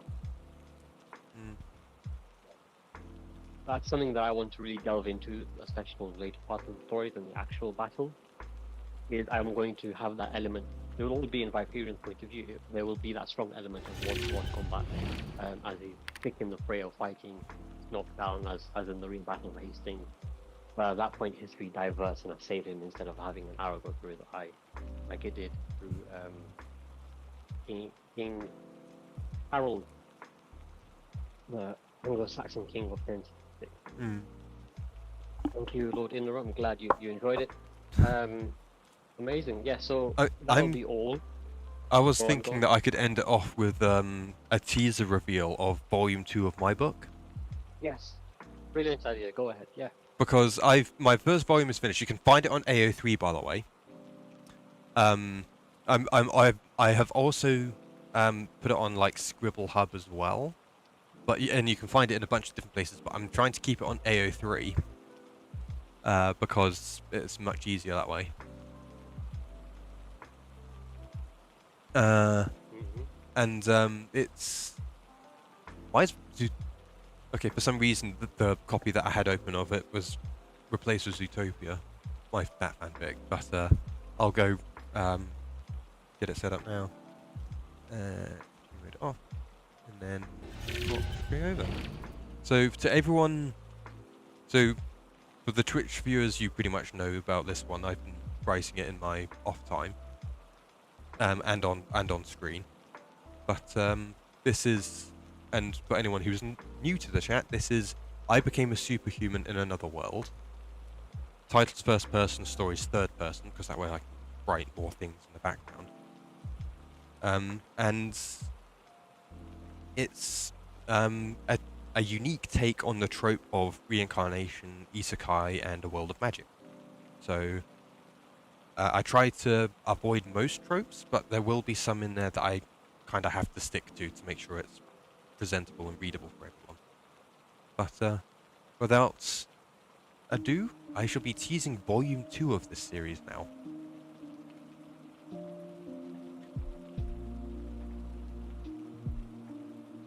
Chapter 2, the prologue, A Shadow's Task. Actually, where is it? I'm going to put a different playlist onto this one.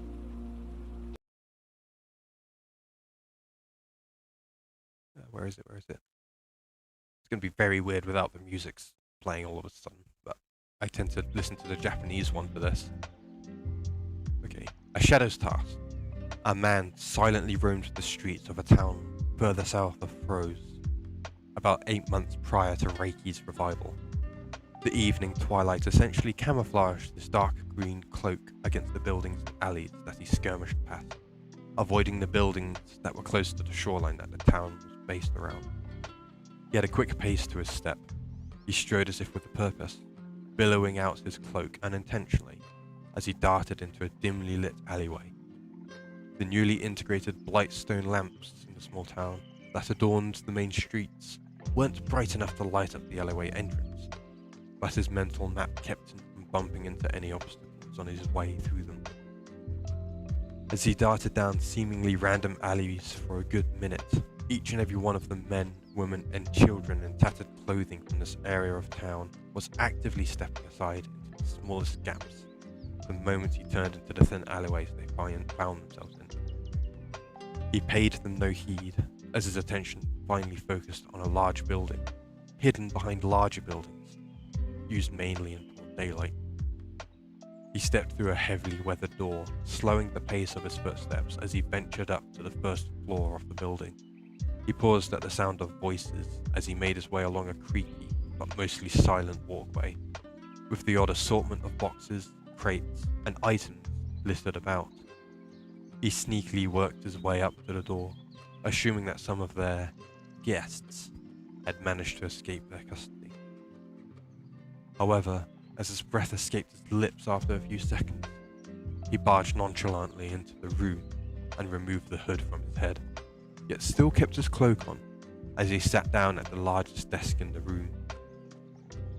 Two men further away from his desk sat in front of a keg, one swiftly whipping a wooden beer mug through the liquid within it.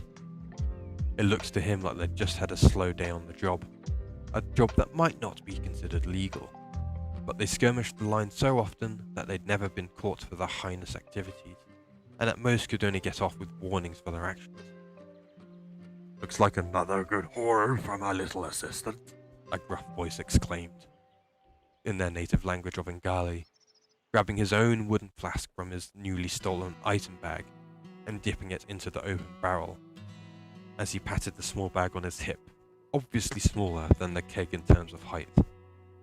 "This bag can't store much, but I'm glad I can finally use one for once." They both chuckled mischievously. "Yeah, we're gonna be able to have ourselves the chance to attack riskier targets now," replied a less gruff but deeper toned voice, belonging to a man who grabbed a large empty wooden mug from the table in front of him and threw it directly onto the badly damaged knee-height table beside him. A thumb-sized coin, with a fancy R raised from its surface, bounced into the air from the harsh landing of the mug, landed on its side, and then proceeded to roll off the table. The coin rolled awkwardly across a relatively smooth surface before bumping into something. It was a young adult, a teenage woman, but her appearance was slightly different. A pair of slightly pointed, but mostly curved and rounded ears poked up from her short blonde hair. A tawny-coloured tail that gently curled around her waist swished at the tip, near her slightly muddied face. Despite its speed and contact with her back, the coin did not stir her from whatever dream she was having. Her mostly exposed legs, with her shin blending into a hybridized form of cheetah legs, were tucked close to her chest under a small, thin, and fairly tattered sheet of cloth. None of the men paid her any attention as she slept, but her sleepy state would soon change. "Boys, your next task is here," the hooded man said after the two men stopped yapping away, mostly about what they would do after their big mission came up. They made their way to the man's desk, a stumble in one man's step and a limp in the other's, as they looked at the man with no sign of the cheerful looks on their faces just seconds prior. "This letter here informs me," a letter and a sketch were dropped into the table after he removed the inside of his coat, "that this girl is your next target." The limping one thrust his fist into his palm, a slight grin crawling onto his face. The other man was concerned with the woman in the sketch. "Boss, is that who I think it is?" he slurred, the alcoholic drink obviously displaying its effects on his speech, let alone his posture. "Indeed, there is a plan just got the green flag to stage a coup, but it'll take at least half a year to pull it off, the hooded man replied, the sides of his mouth curling mischievously. But for you, he pointed to the guy whose name he couldn't care about, the one with the limp, and slowly pointed towards the sleeping woman on the floor. Take the beastal girl, Taylor, Tila, whatever she's called, and start collecting items from this list before you. He pulled out another scrappy-looking page of paper from a drawer in his desk and thrust it into the young man's hand. Some of these might be hard to come by without her, but some I can without her. I'll make sure to get right on it, boss, he replied energetically, making the hooded man shake his head as soon as he left the room with spry in his step. Good. Now get her up. Use whatever method is necessary, he said to the other man, and not a word about this coup to anyone. I don't want any of it traced back to me from Kibel.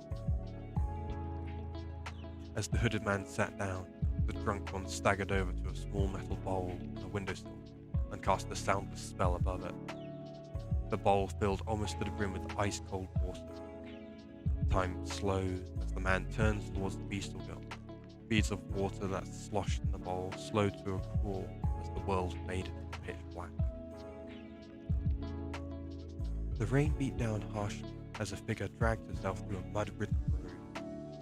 Her tail was clutched in her hands tightly as the sound of metal on metal clanged through the space around her. A Tiger Man guard who'd been on patrol noticed her slowly enter the range of the torches that glowed on the walls of the gateway entrance. The girl had an older woman trailing a few meters behind her as she called out to the guard, pleading for help.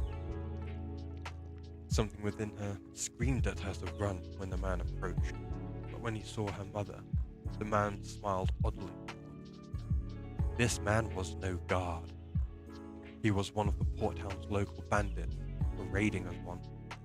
Something felt off in that moment for the girl, as she found herself face down in the mud. A scream echoed off the walls that came from behind her. Her mother's cry for her well-being was one she could never forget. The sound of her mother's scream made the small patch of fur on her back rise instantly. As she lifted her head, with muddied hair partially blocking her view, she saw her brother being yanked free from her mother's arms with force. "Don't you dare touch my brother!" she screamed in her native language, Rampani, surprising herself, and a second later, the men around her, before her throat released a slightly feral roar mixed into her scream. The sudden silence of the startled men changed to those of shock. Two of them had to dodge the beastal girl, with her short hair and cheetah-like appearance, as she vanished in a blur of speed before she snatched her brother from the man's grasp. However, before she could even reach her mother, a hand grasped her neck from behind that belonged to a man much taller and bulkier than herself. Her brother was yanked from her grip just as he was from her mother. "Hey boys, looks like this one has some potential," he chuckled in Ngali, with a dark glint in his eyes that she immediately found herself staring into, as she struggled to pry his hand from her neck and stopped her in her tracks. "Let's keep this beast contained. Put those two with the others. I'm keeping this one for our next big catch," he sneered in addition, his native language leaving the young girl feeling very confused.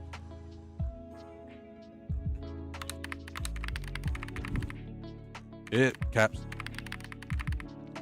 Confused and frightened. Her mother hugged her as she turned back to look at her daughter. "Tila, make sure they don't overwork you," she heard her mother whisper, before one of the men placed a leather bag over each of their heads.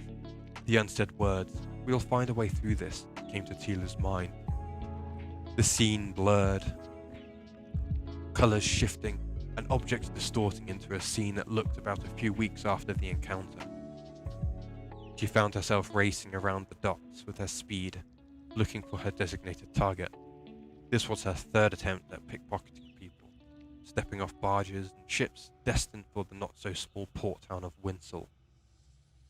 She began to pickpocket a man with a long black coat right before a black-skinned hand grasped her wrist.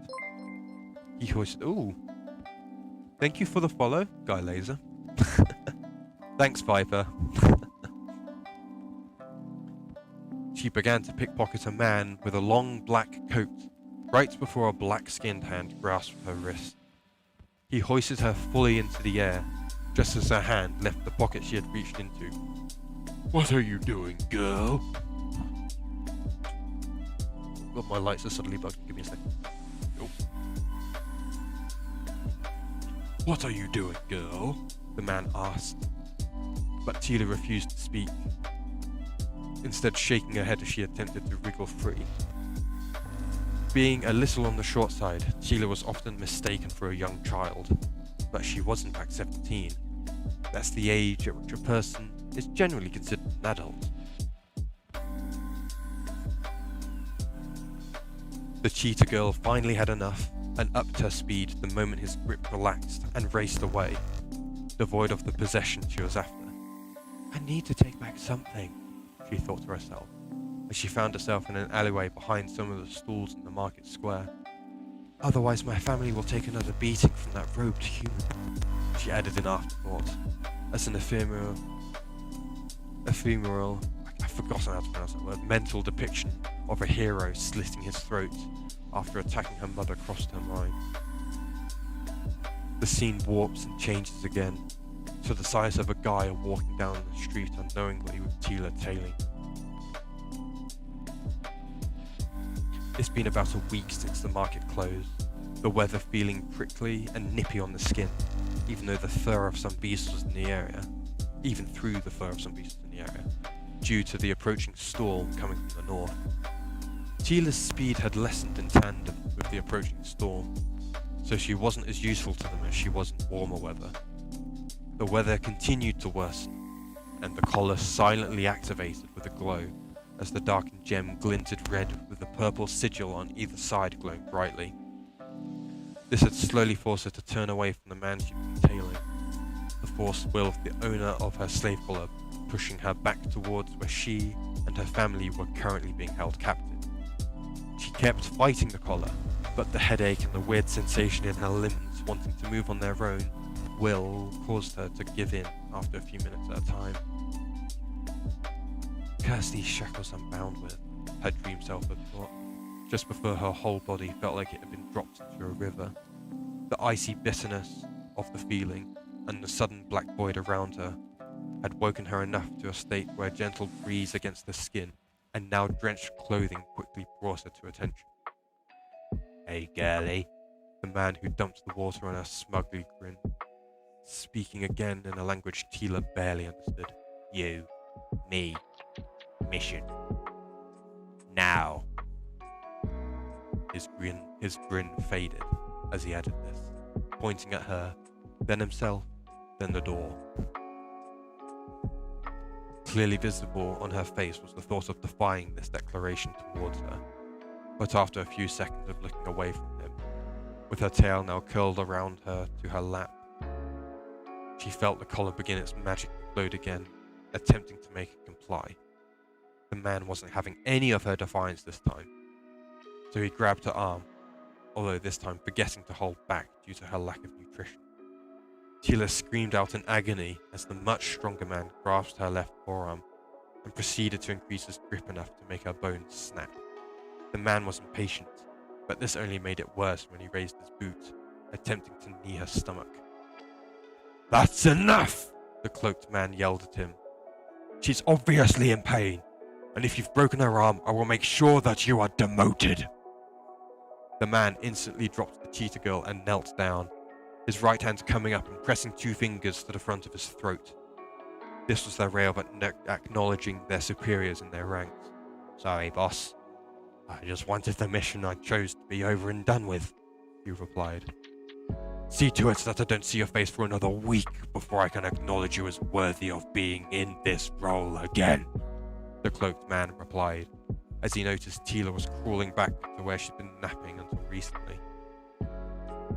I didn't say you could go back to sleep though, little one, he added, as the other man hastily ran from the room. why there's no sugar there. She didn't register many of the words he was saying, but she did recognize sleep and little. She snarled at him. A strong red glow appeared on her collar, but the sigils didn't glow.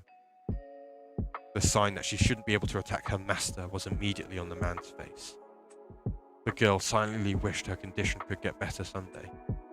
Little did she know that her someday would arrive sooner than she thought. And that is the end of the prologue to Volume 2.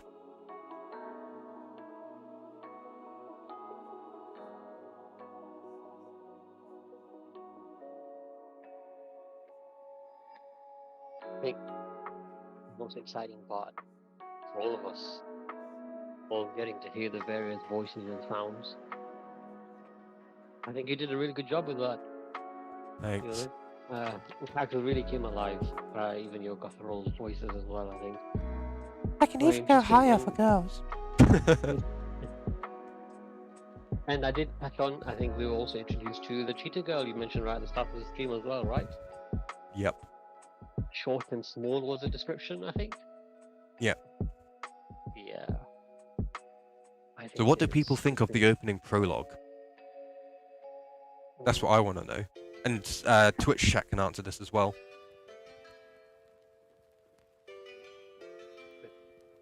I've also. Because I've over on Twitter. don't know why that's like that. Oh, geez, why is that going off the side? Kayla said that they really enjoyed listening. Quinto agreed about the voices. Yeah. I think in the prologue, I think a lot happened. There were a lot. There is a events that happened voice. in a short space of time. There is a voice I'd love to try and do when I get to a certain character in the series. 1 second, I'm getting up. Yeah, voices and characterization is great. My inner feminist has one point of criticism if you're willing to hear it. Okay, go ahead. Open criticism is exactly what authors need to grow on their works.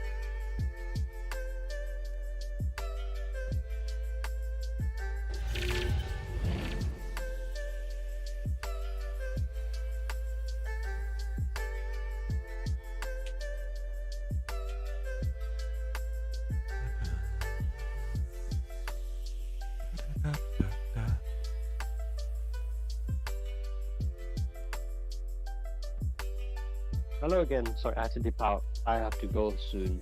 So I was just watching for that. That's alright. But I have returned. Yes. I'm just waiting Lena for said I'm just Yeah, waiting sorry, for you read it already. I'm just waiting for Lena's long message. I don't know if I'm going to be able to read the entire thing, because I've got the stage like popped out, so I can get it on the stream the way it shows up.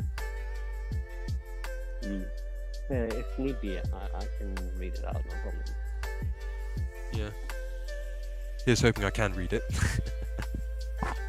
This goes for everyone, but in media there's a common trope of using violence against women to make men look like the good guy. It's like everywhere when you start to see it. Avoid this just being blasé. Either give the female character an established personality from the get-go, or just avoid it altogether. Well, the men are actually the bad guys.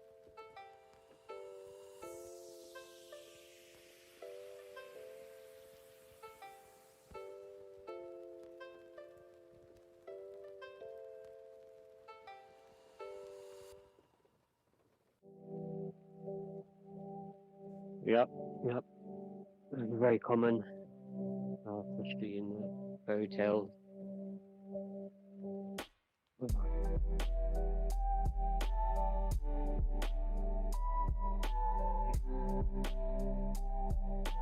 So she does have a personality. If I remember correctly, it's, without going to my notes, she's actually very timid and she barely knows Bengali. So when she meets my main character, she will develop a. I'll tell you how many words was that in a second, but she is actually a very timid person after how she's been treated for those months. Becoming more criticized. Well, the plan was actually to just use whatever people say about it and to use that as an actual point in the book about why these guys who are bandits or illegal slave traders shouldn't really be doing it. Like girls getting in trouble and guys being deceived.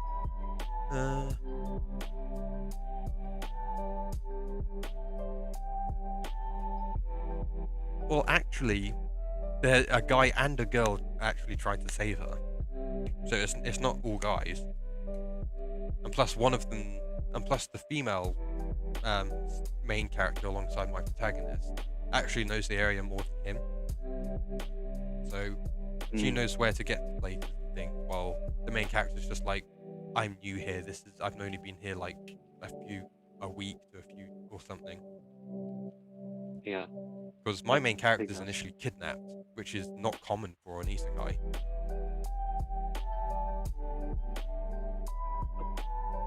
Were they kidnapped and then hit by a truck? Died in a train crash. A train crash. Yeah, it's trigger warning, but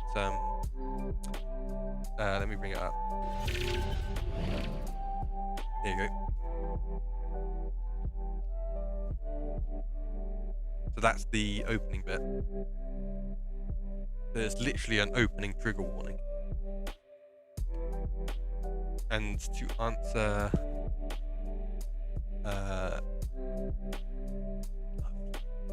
Obey Farah's comment on Twitch, I can't remember your other username. I think I can. I'll just do it like this. And then if I.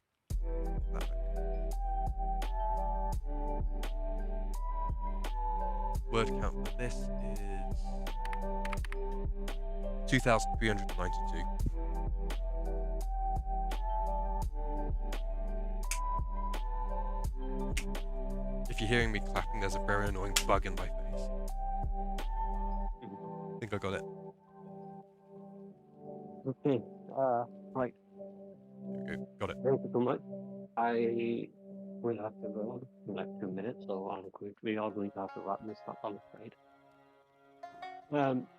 But overall, thank you so much as well for attending. It's been great for our first stream, and hopefully we'll continue this as we proceed. Thank you as well for your insights, your feedback has really helped the community, helped all of us. And from what I'm reading with Kayla and Lena's comments about the trope, I'm finger quoting here, it's actually my first time trying to write about it, and I want to try and get what you're saying, which is it's not to be the common trope. Because my goal with this series is to make it the opposite of what you see with someone gets isekai'd, they get OP powers, they're okay with killing monsters,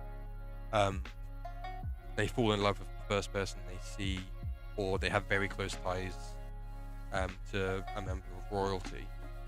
How only one of those tropes that I've just mentioned is actually in this series, which is the main character is a very close friend of the princess of the empire he's in.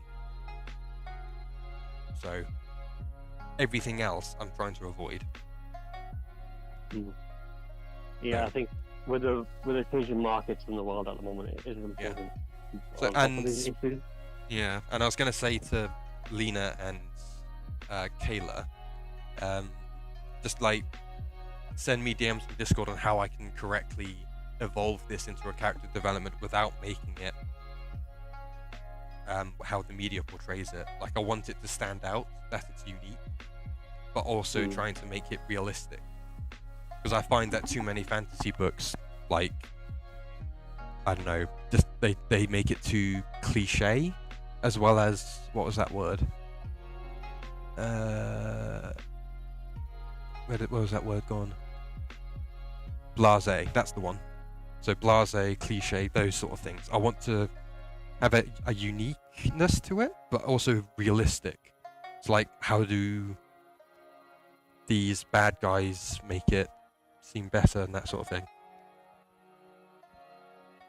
Cool. So, Awesome. and plus, I am Again. always open to criticism like that sort of stuff because it allows me insight into things that I barely know anything about. Yeah. Which is what an author should be thinking is, oh, I don't really know this, I'm going to write it down the way I think it is. Okay, you person there, tell me, is this okay? That's literally all it is. Yeah. And then I adapt it to that fit. All you have to do is just adapt it to what they've said, whilst keeping the little twists you want to put in that don't affect it. And essentially, that's what I want to do with this series. And plus, in most fantasies, this is a clever twist that I've put in. Characters can easily level up their lit RPG system with their levels and things. But in mine, it's going to take him ages to unlock powers. Because he's not an spoiler alert, he's not an adventurer from the end of Volume 2 onwards. It's a small spoiler, but it's a slice of life series where he's like, nah, I want to live. Because something goes horribly wrong, but I'm not saying what. Cool. I think this is an amazing discussion that we're having. We will hope to do this again next week if you want to. Send you across in the stage channel submission, and I'll link it in the Discord channel. And there we are. We hope to see you all next week. It will really, really be talking to you. For a few minutes, I will be in open mic, but I was just trying to say hello to everyone if anyone wants to join me before I head off. And I'll talk to you all soon. Thank you again, Patrick. Take care, everyone. Yep. See you around. Yeah, and thank you to everyone on Twitch who have come in. It's nice to have everyone that had popped along. It was nice to be part of this event for the first time on this server, which was a lot of fun. Thank you for that, Viper.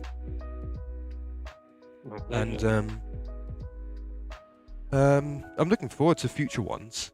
But I don't think I'm ready for doing them weekly, so I'll need to get used to that schedule alongside my own personal streams. Yeah, we'll keep you notified about when they're going to be, when they're not going to be. Might have to cancel a few, but Yeah. we will aim to do them whenever we can. Yeah. And All right.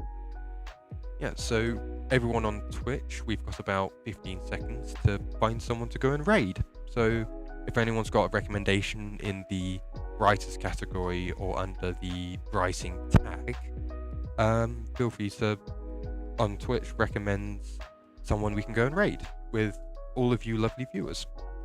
So I can try and find someone, or I can find someone myself, and then we can figure out who to pick. Okay. Good night, everybody. Take care. See you around. Bye, Viper. Bye, everyone.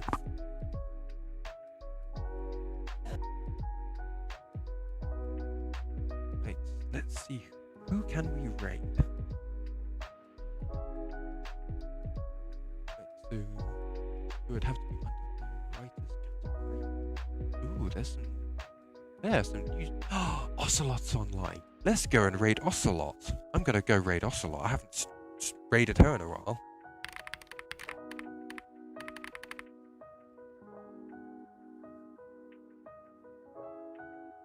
This is a happy surprise.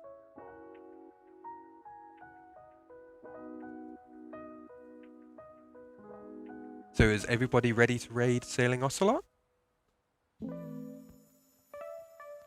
Okay, so thank you everyone for coming along. This has been 4 months in the making, I think. But I will catch everyone next time. I can probably exit this Discord call now. quietly. And yeah, let's hop over and raid Sailing Ocelot. Thank you all for coming along, and I will catch you all next time. Maybe I'll write more of my book. But yeah, catch you next time.